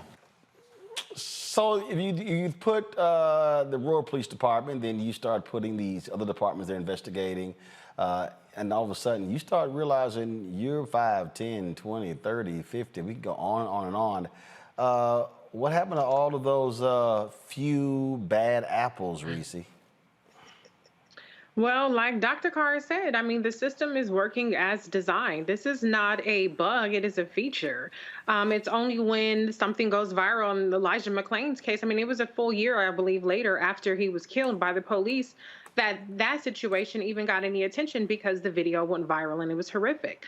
As long as we don't hear about it, then the system is working as designed. And every now and again, when we do see something that goes viral and it goes viral enough, not just, it's circulating on Twitter for a day, then they trot out people to say, oh, this is an aberration and there are all these protocols that are being breached, and maybe it goes away. People have short attention spans, or there's another police department somewhere else in the country that's doing what police officers and police departments often do. And so, this stuff, I don't mean to sound at all desensitized to it or flippant about it, but this is the reality of policing in America. And we're going to have to Dr. Turner's point, I think what is going to have to change is that white people are going to have to stop sacrificing their own up to the police too, because the police kill plenty of white people. They abuse plenty of white people as well, not to the extent that they do it to us. Where there are black people around, they're going to target us first, 60% in some cases, and Rodeo Drive, they had to think about that.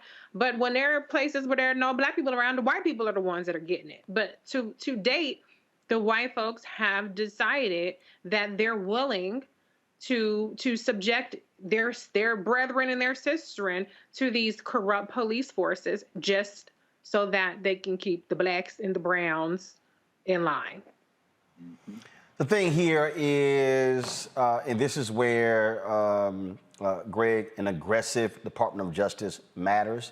This also, for the people out there who say, oh, Joe Biden, he racist, he the same as Donald Trump. I'm just going to hold up to you. Trump Department of Justice, where they said we're going to pull back on consent decrees. We're going to sit here and not investigate police departments. Biden Department of Justice, where Vanita Gupta is over there, Kristen Clark is over there. What they are announcing, and not just this here, they also announced, I'm going to pull up in a second, this investigation, give me 1 second, of one of these jail conditions in one of these states. Give me 1 second. Justice Department, they announced investigation into the conditions in Georgia prisons. So again, for all the people who said, oh, this is the same, they're the same, this is how you show the difference. Trump DOJ and a Biden DOJ, totally different. Absolutely. Yes. I think, and this is the challenge of struggle. We heard earlier, as Tiffany was talking, struggle is not something that is won like a television episode over 20 minutes with commercial breaks. Struggle is waged incrementally. It's hard, it's demoralizing, you don't see the results immediately, but in the nature of struggle is victory as you struggle. So Merrick Garland is no hero. We shouldn't even know the name Merrick Garland. We know the name of Merrick Garland because of the cowardice of Barack Obama, and we have the cowardice of Barack Obama because we didn't make Obama do what we needed him to do, and the reason we didn't do it is because we, again, in celebrity culture, mistake politicians for people we gotta like or not like or be celebrities. Politicians are means to an end. And so, yes, people say, well, Trump and Biden are the same. You wouldn't like the Department of Justice if Trump had been able to steal a second term, friends. Oh, my God. You would be facing a very different, at the same time, however, Merrick Garland will go as far as he is pushed. Right. There's a Kristen Clark and a Vanita Gupta, as we just heard Reese say, because he was pushed. One of them should be the Attorney General, but we'll get there or not, depending on what we do. Finally, this is why, again, you got to support Black Star Network. You have to support Rhoda Martin Unfiltered. Why? Because the conversation like this, somebody's watching this thinking, well, it ain't going to make a difference. No, every push makes a difference. We have to have the political logic of an Adam Clayton Powell.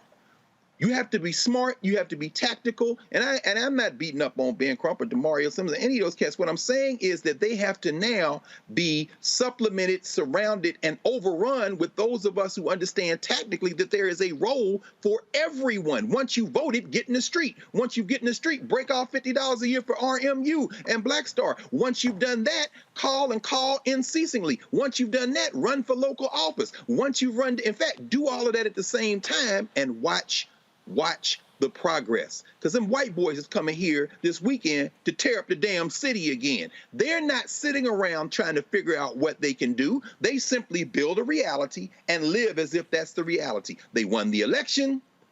Every time they lose, it was stolen. I ain't taking no vaccine, and I'm gonna cough in your child's face until you knock all my teeth out and make me stop.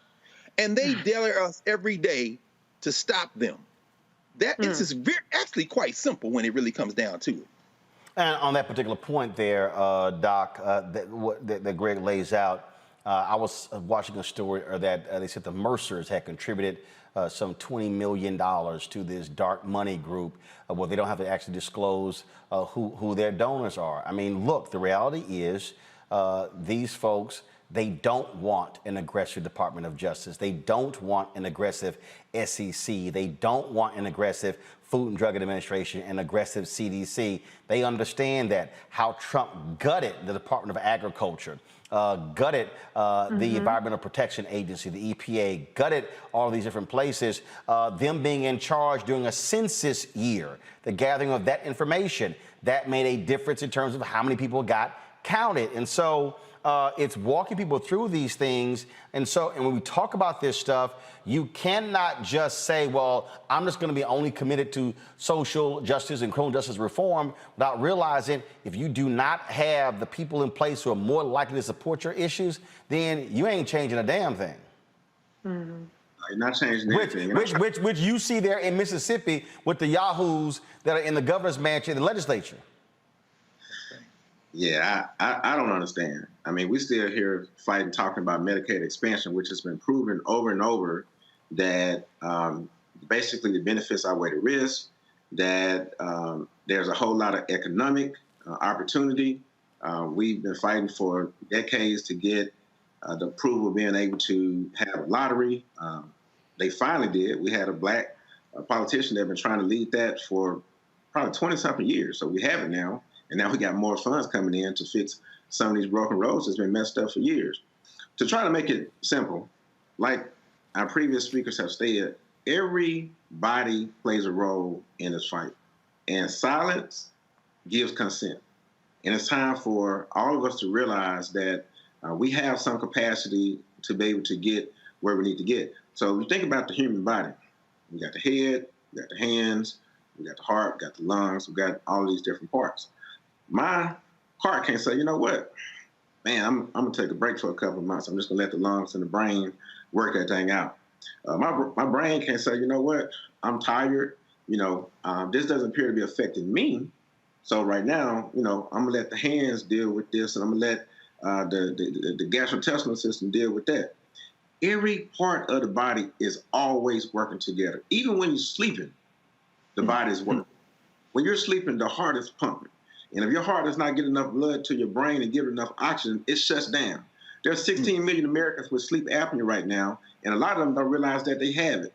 But it's causing increased risk for heart disease and causing increased risk for heart failure, hypertension, all these type of things.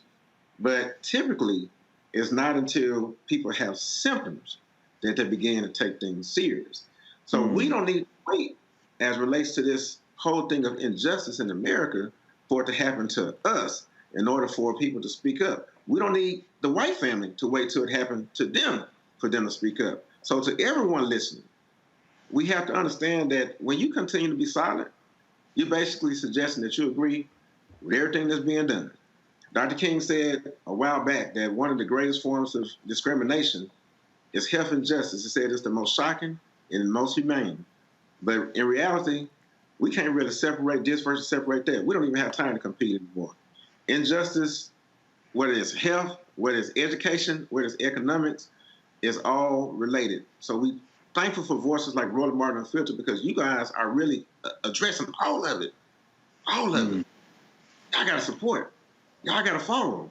Because if we're going to get serious about this thing and we walk now, we realize that, Black Power and we're going to do this, we can't just post hashtags and think we're doing something. We got to get involved. We got to get in the streets. We got to get in the trenches. And like Dr. Carr said, sadly, people have to fear that their life is in danger in order for us to get the most amount of movement at this point. Can I add one more thing? Yep, go ahead.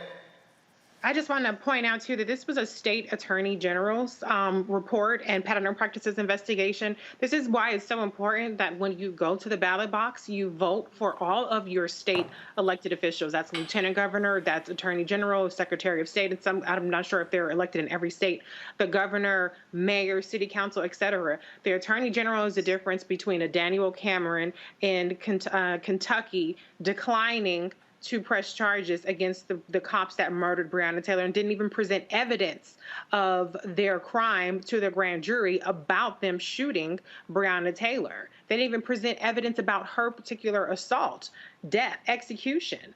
And Keith Ellison in Minnesota, who was the one who determined that charges would be brought against Derek Chauvin. And so it is so important. Everybody wants to look at, if you want to say, oh, Joe is no better than whoever, okay, that's fine. If that's what you want to believe, it's completely ridiculous. But that does not absolve you of your responsibility to be paying attention to who is in your state. Do you know who your state attorney general is? You can't say anything about Merrick Garland if you don't even know who your own state attorney general is. If you're not putting pressure on your local elected officials and you're not putting pressure on your mayor, you're not going to city council, you're not going to school board things, then there's more work that you can do. All right, folks, got to go to a break. We come back. We're going to talk about the R. Kelly case.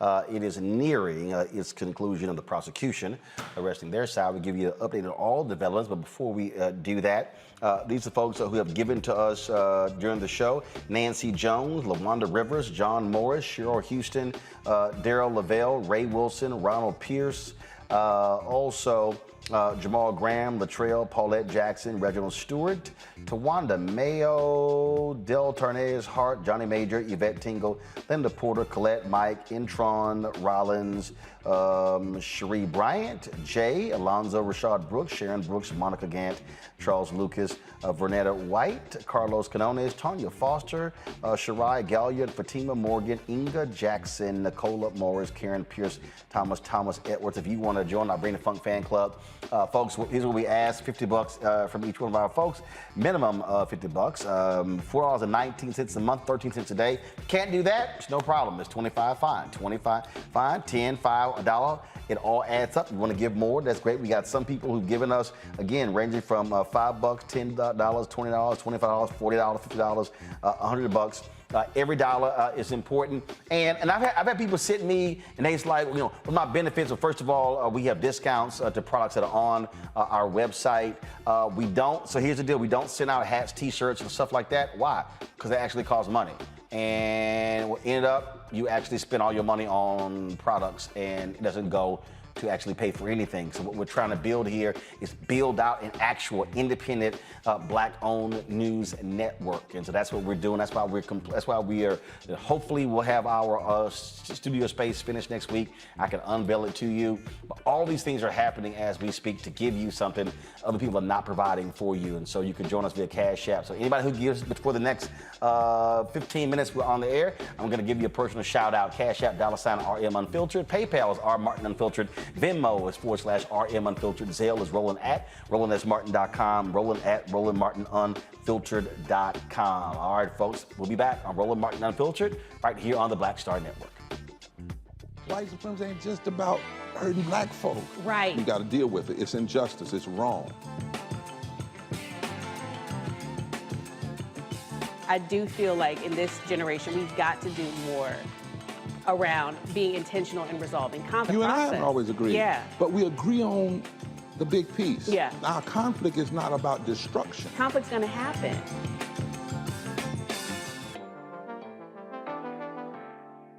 Before Till's murder, we saw struggle for civil rights as something grown-ups did. I feel that the generations before us have offered a lot of instruction.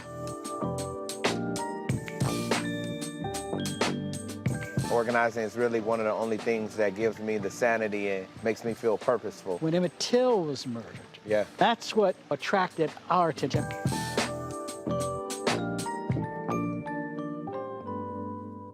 Hi, my name is LaToya Luckett. Yo, it's your man Deion Cole from Blackish, and you're watching Roland Martin Unfiltered. Stay woke.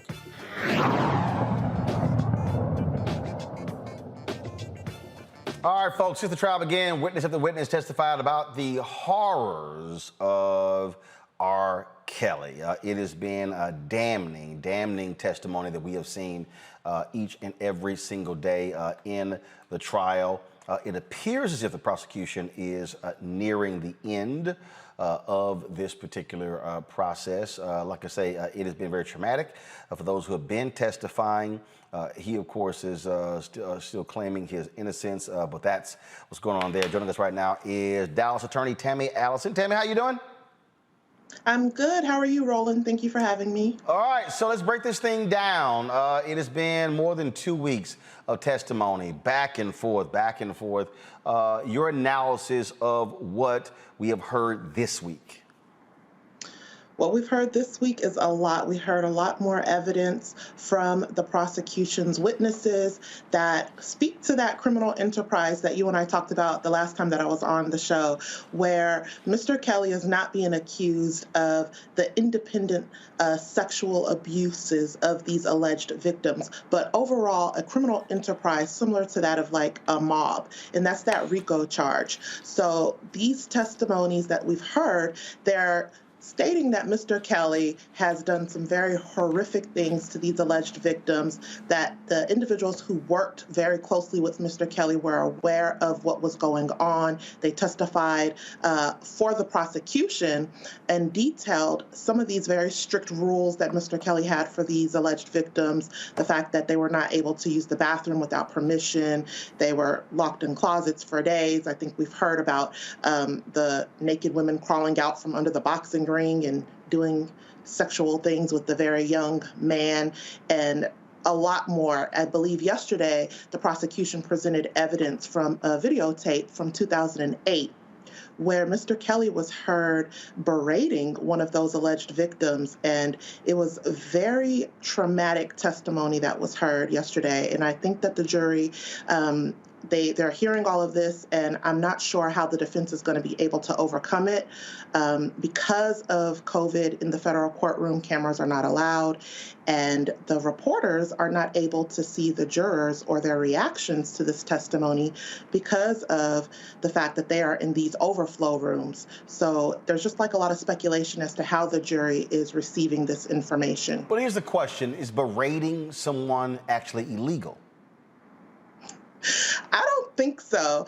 But the thing is, Roland, is that that type of testimony that these federal prosecutors are trying to elicit from these witnesses, again, it goes towards that larger criminal enterprise, trying to say that Mr. Kelly used his power, his influence, his fame in order to keep not only these alleged victims under his control, but also those individuals that worked with him. So, you know, berating someone and another individual that's witnessing that, they're going to be less likely to like speak back against that. So I believe that the prosecution is strategically bringing that up to show how much Mr. Kelly had power and control over everyone.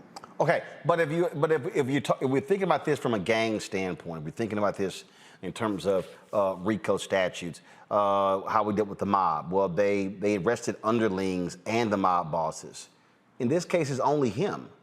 So what about, okay, all the people who work for him, nobody else has been charged, except for, I guess, the dude who gave a bribe for some information. But so it's sort of like, okay, there's a criminal enterprise, but of one? Exactly. And you know what, Roland?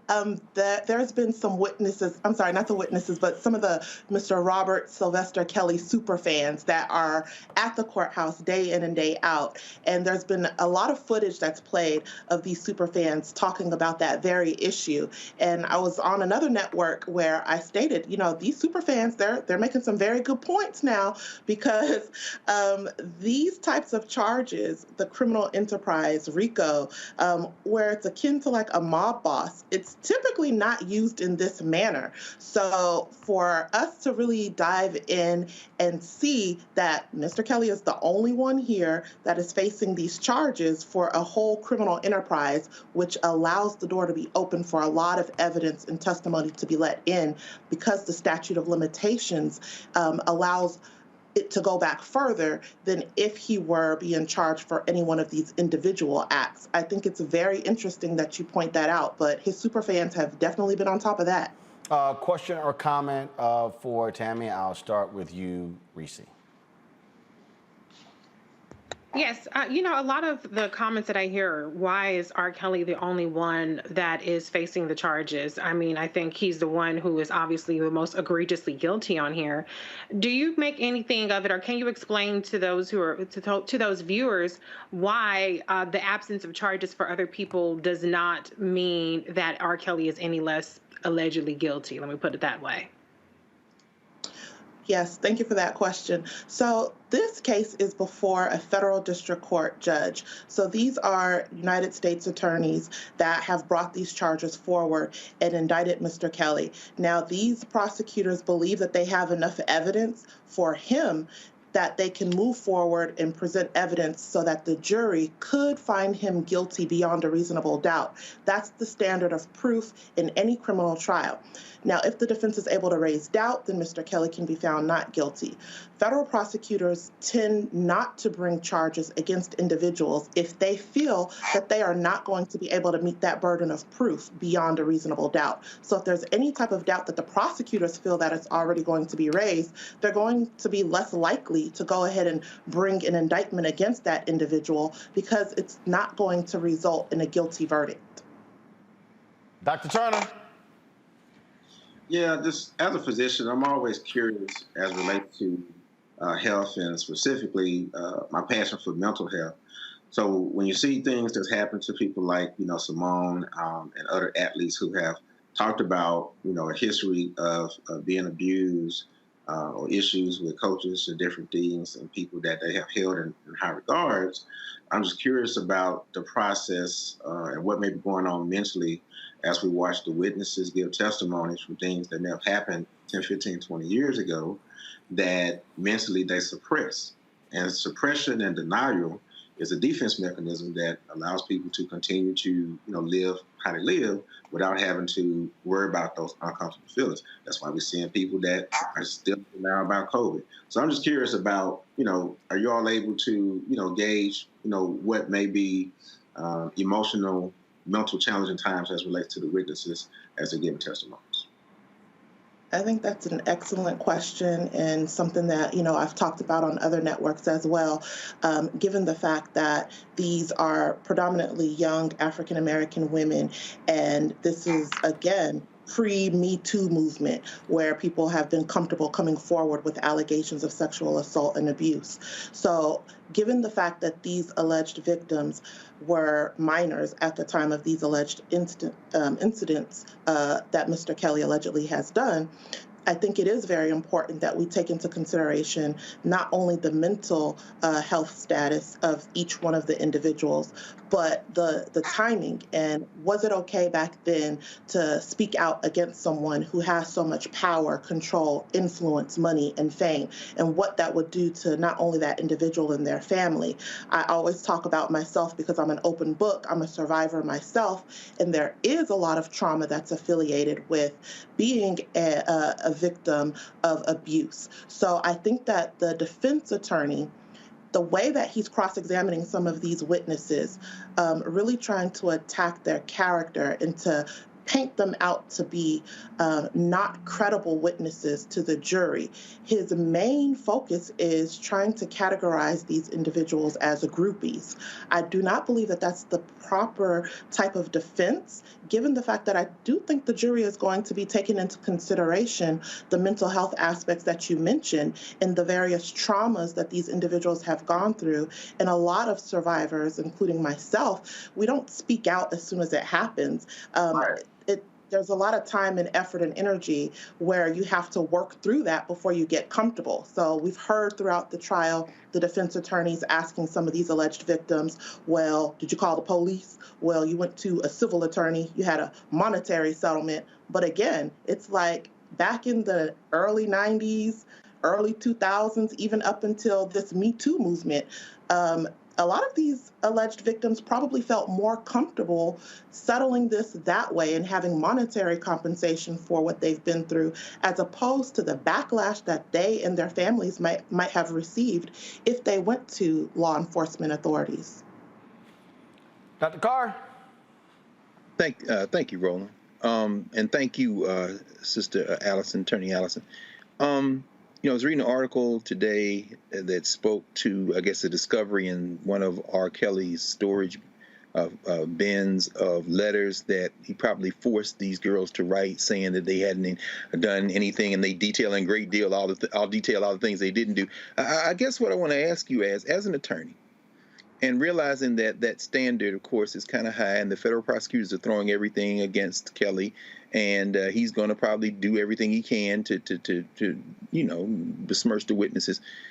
As you're observing this jury, and we know that a lot of jury trials are about jury selection in the process, can you help us understand why it might not be as big a slam dunk as we imagine it should be based on the evidence that's being admitted in the testimony? I mean, what's your sense of the jury and the possibility that it, some of them may say, I'm just going to they're persecuting R. Kelly, in other words, the same thing we've seen before. Do you have a sense of that at this stage? I mean, it depends, but that's a very good point that you make. Right now, because of how the courtroom is set up in federal district court, the jury is not in the jury box where they traditionally would be, where people could observe them. Even the person that sketches out the pictures of the courtroom is having a difficult time making out who the jury is, if certain witnesses have glasses on or don't have glasses on, because they're in these overflow rooms watching the trial on a monitor as opposed to being inside of the courtroom.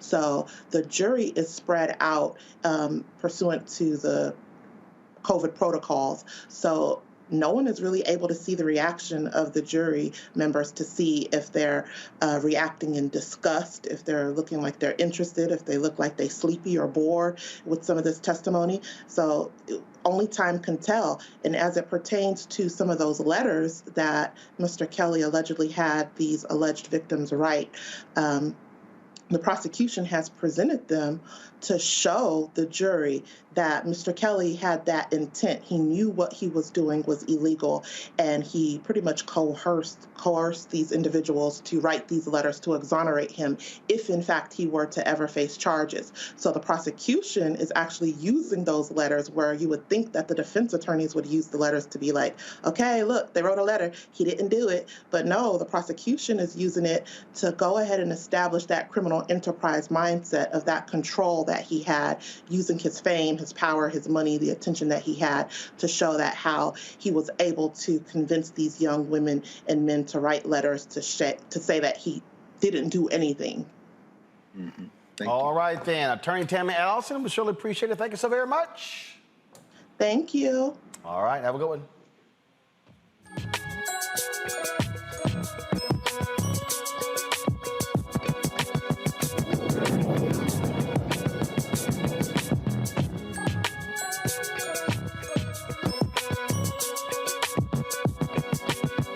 Numerous occasions on this show, we've talked about how HBCUs have been, frankly, cheated out of resources from the day they were actually started. Well, let's go to Tennessee, where Dr. Carr's alma mater, Tennessee State University, they need more than $420 million to address urgent deferred maintenance on the campus in the next 10 years. In a memo from the Tennessee Higher Education Committee, the campus mechanical, electrical, and utility systems require immediate upgrades in addition to several new academic and service buildings. $337 million of those dollars are for critical projects that demand improvements in the next 5 years. In April, it was reported that the state government may have withheld funding over 70 years, totaling more than $544 million to Tennessee State.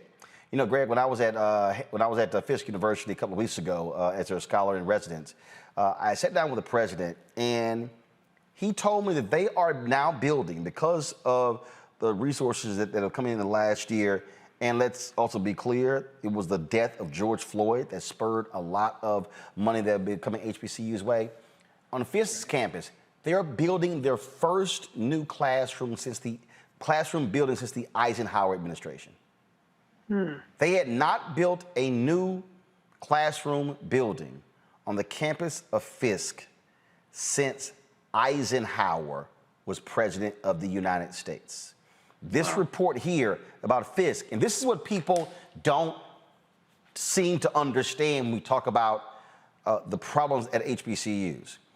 It's one thing when you talk about getting new students in, and sure, you're talking about dorms.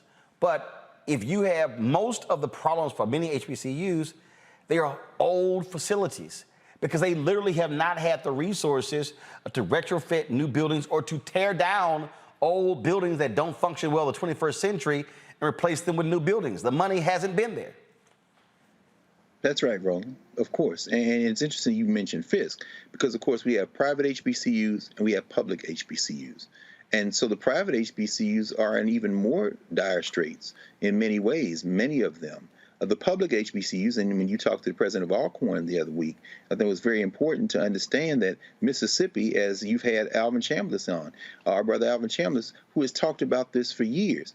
Most of our HBCUs are in southern states where the white legislatures and the white nationalist party have been starving them. And before that, when the white nationalist party was centered in the Democratic Party, they starved them for decades. Now, the irony is Tennessee State is a good case study. When I was an undergraduate there and student body president, and my brother followed me 2 years later as student body president, we took over buildings. My brother, they occupied the downtown campus of Tennessee State for over a week.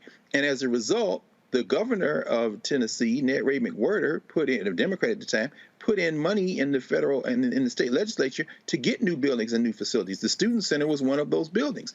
But it doesn't make up for deferred maintenance because now they're saying Tennessee State needs a new Student Center.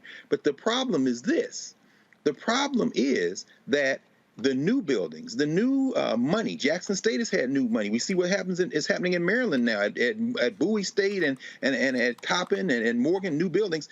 One of the strategies to lessen the footprint of black students at HBCUs, as it was made in the stipulation of settlement back in the 1980s at Tennessee State, Geyer versus Alexander at the time, was that we need new buildings and a new physical plant to attract white students. So there are a lot of moving parts going on. At Tennessee State, they wanted to close Jefferson Street, make it a closed campus to attract white students because they wanted that not to be a black thoroughfare. As you know, Fisk, Meharry, Tennessee State, all within several blocks of each other. This is a delicate calculus because it's one thing to engage in deferred maintenance. It's another thing to tear down all the buildings and build new buildings in an attempt, in part, to create a new campus footprint and perhaps even a new campus image. I mean, I have mixed feelings about this. I really do, because all of our schools are owed the money, but you don't know what else is at stake. And so, it's something I have to really think through. Let's get the money, but I don't know if I'm for tearing down all the damn buildings. But the issue we talk about tearing down buildings, because look, when my old high school was torn down, the reality is it was filled with asbestos. They trying to put in fiber optic lines, trying to retrofit buildings for new technology simply isn't doable.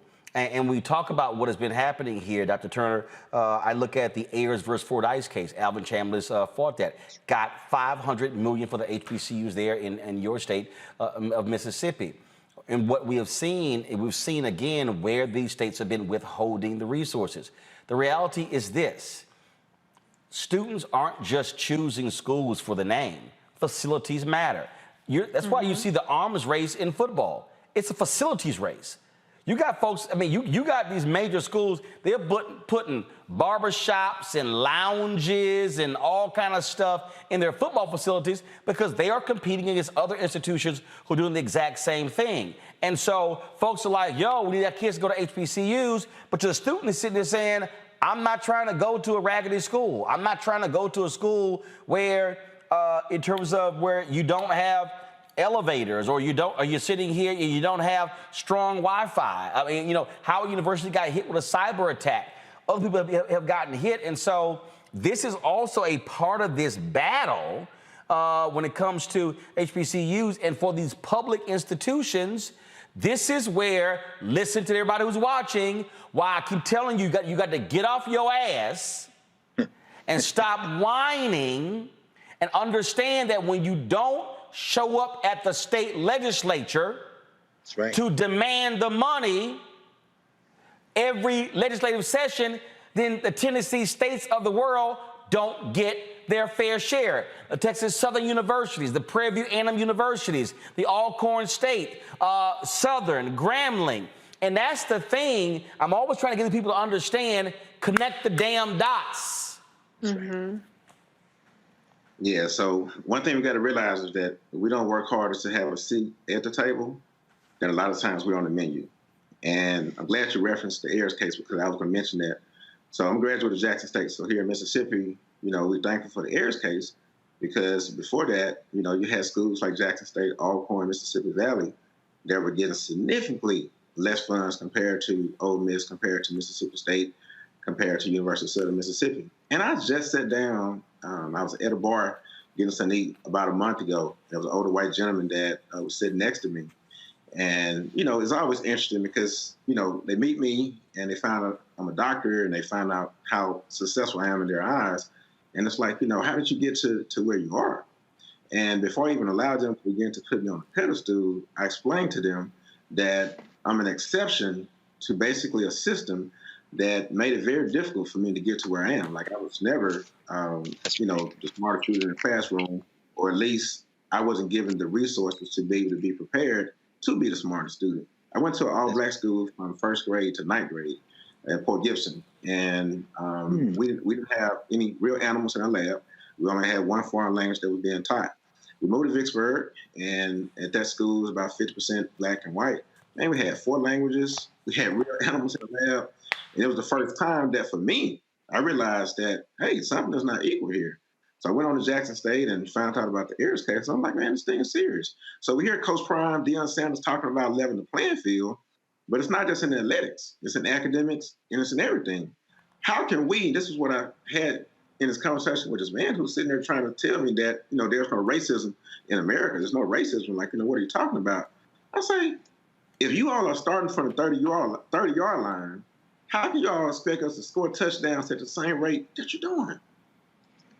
If we don't level the playing field, how are we going to help protect that young black man from breaking into your car that you're going to be complaining about, that y'all sit back in y'all affluent and fancy neighborhoods and complain about as far as the crime in the city? We got to equal the playing field by providing equal resources. So fortunately, we have been able to get funding since the Jackson State, since the Ayers case. I've been able to participate in summer enrichment programs. Matter of fact, I did one at Fisk University and had a chance to get some experience there before I was accepted at Meharry Medical College. And because of research, Jackson State is doing better. But you see things like Deion Sanders talking about, hey, let's get names on the back of our students' jerseys. They don't have that at Jackson State. Those little things matter as it relates to being marketable. Another thing I want to mention, because it is multifactorial, as alumni, we have to make sure that we're giving back as well. Yep. Because when it comes to HBCUs, I think only about 5 to 7% give back at the public universities and about 10% at the private.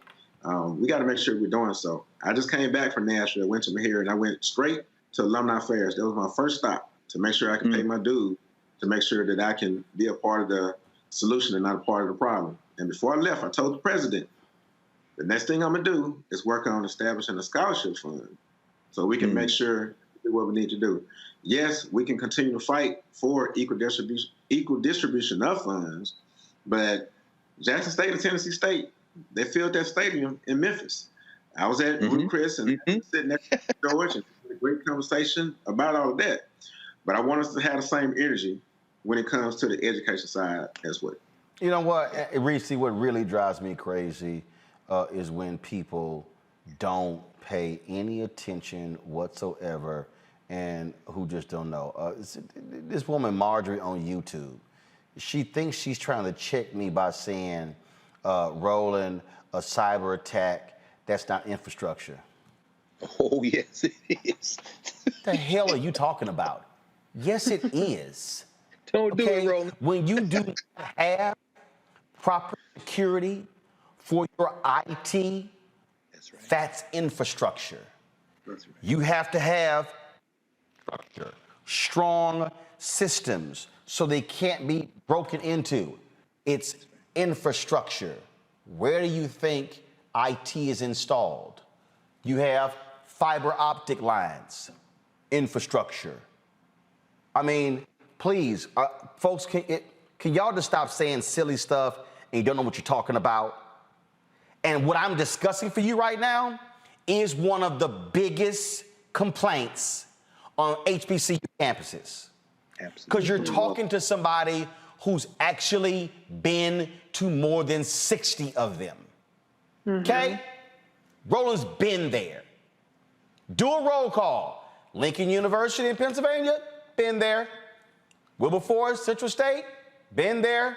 Florida Memorial, Bethune-Cookman, FAMU, been there.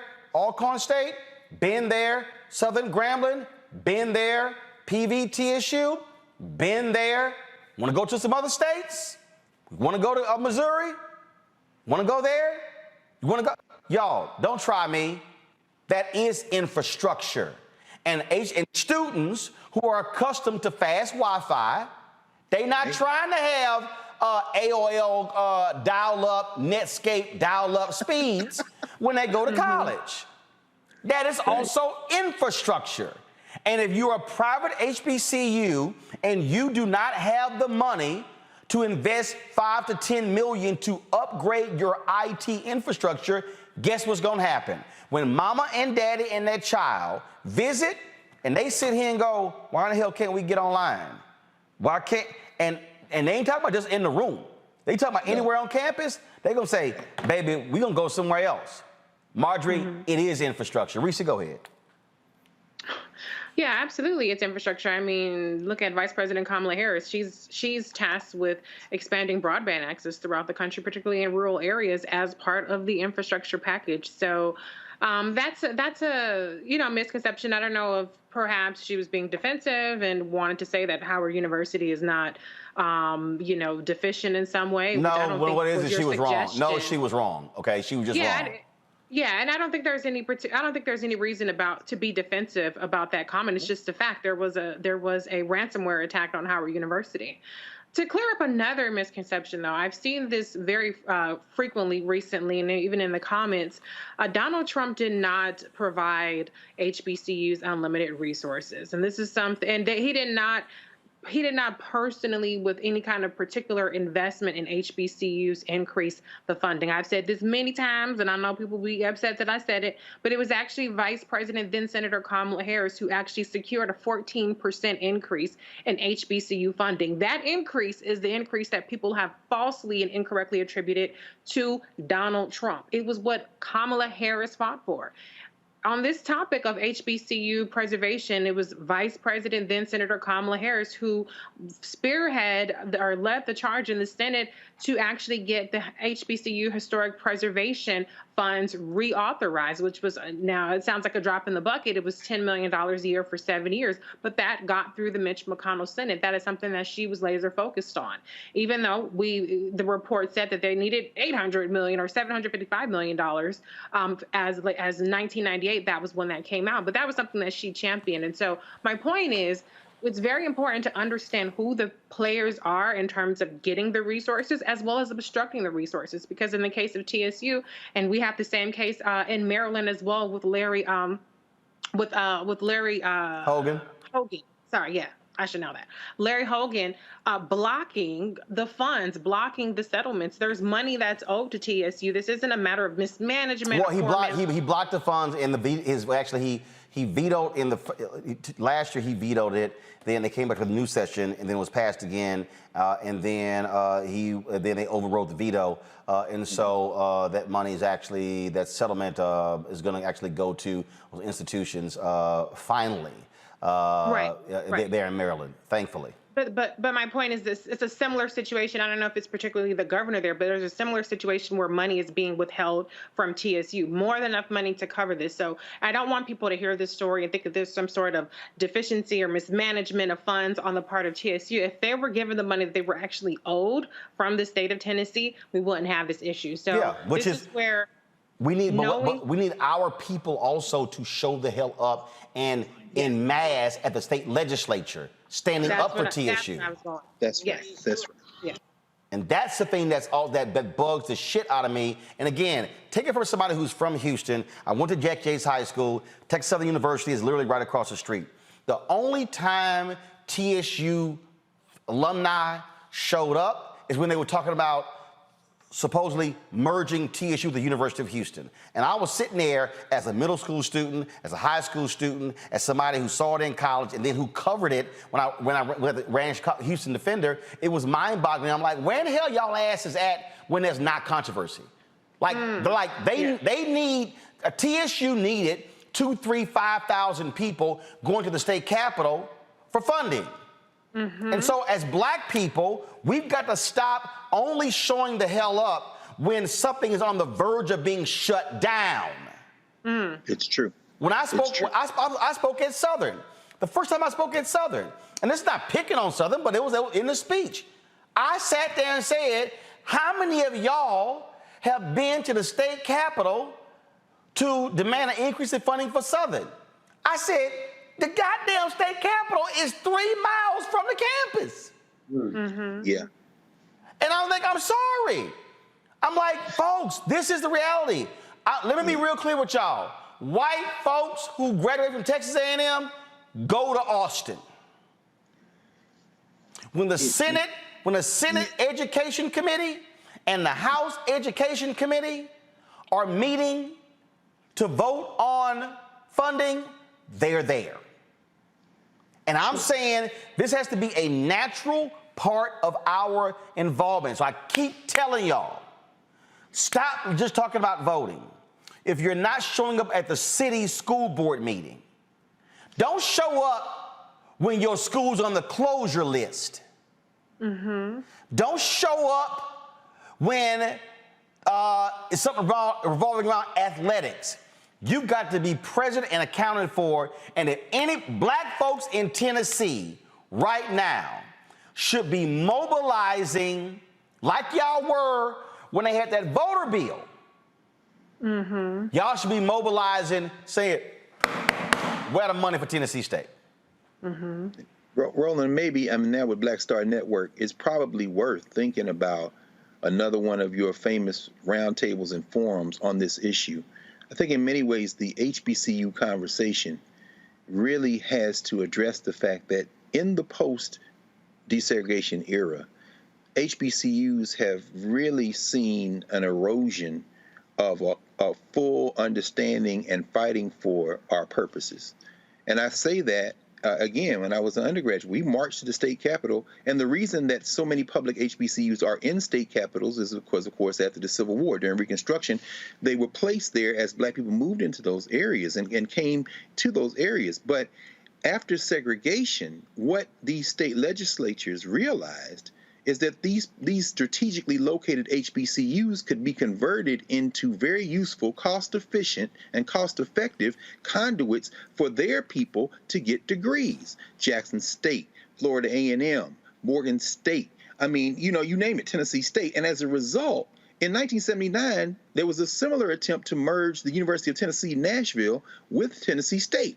There would be no UT Nashville, except they set it up because they didn't want to go to Tennessee State. Once they realized that those walls of segregation came down, they merged the institutions, but thanks really to the astute leadership of Fred Humphreys, the late Fred Humphreys, our Fred brother, just made transition when he was president of Tennessee State.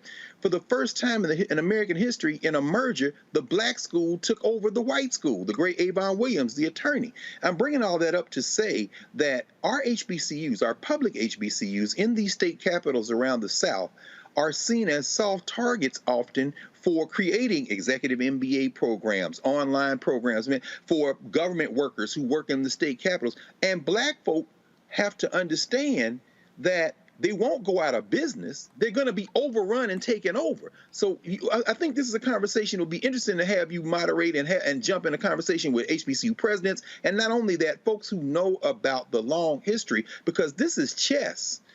And it's very important for us to understand that. Finally, in Maryland, what you saw was one of the reasons the judge, as you reported on at the time, was so hot as hell on the University of Maryland is because the executive MBA program that was given to Morgan State to grow its footprint, The University of Maryland created one which is reanimating that dual system of higher education. And when asked about it, they said, take us to court. We don't give a damn. This is real warfare in terms of higher education. And the people that will suffer are our children.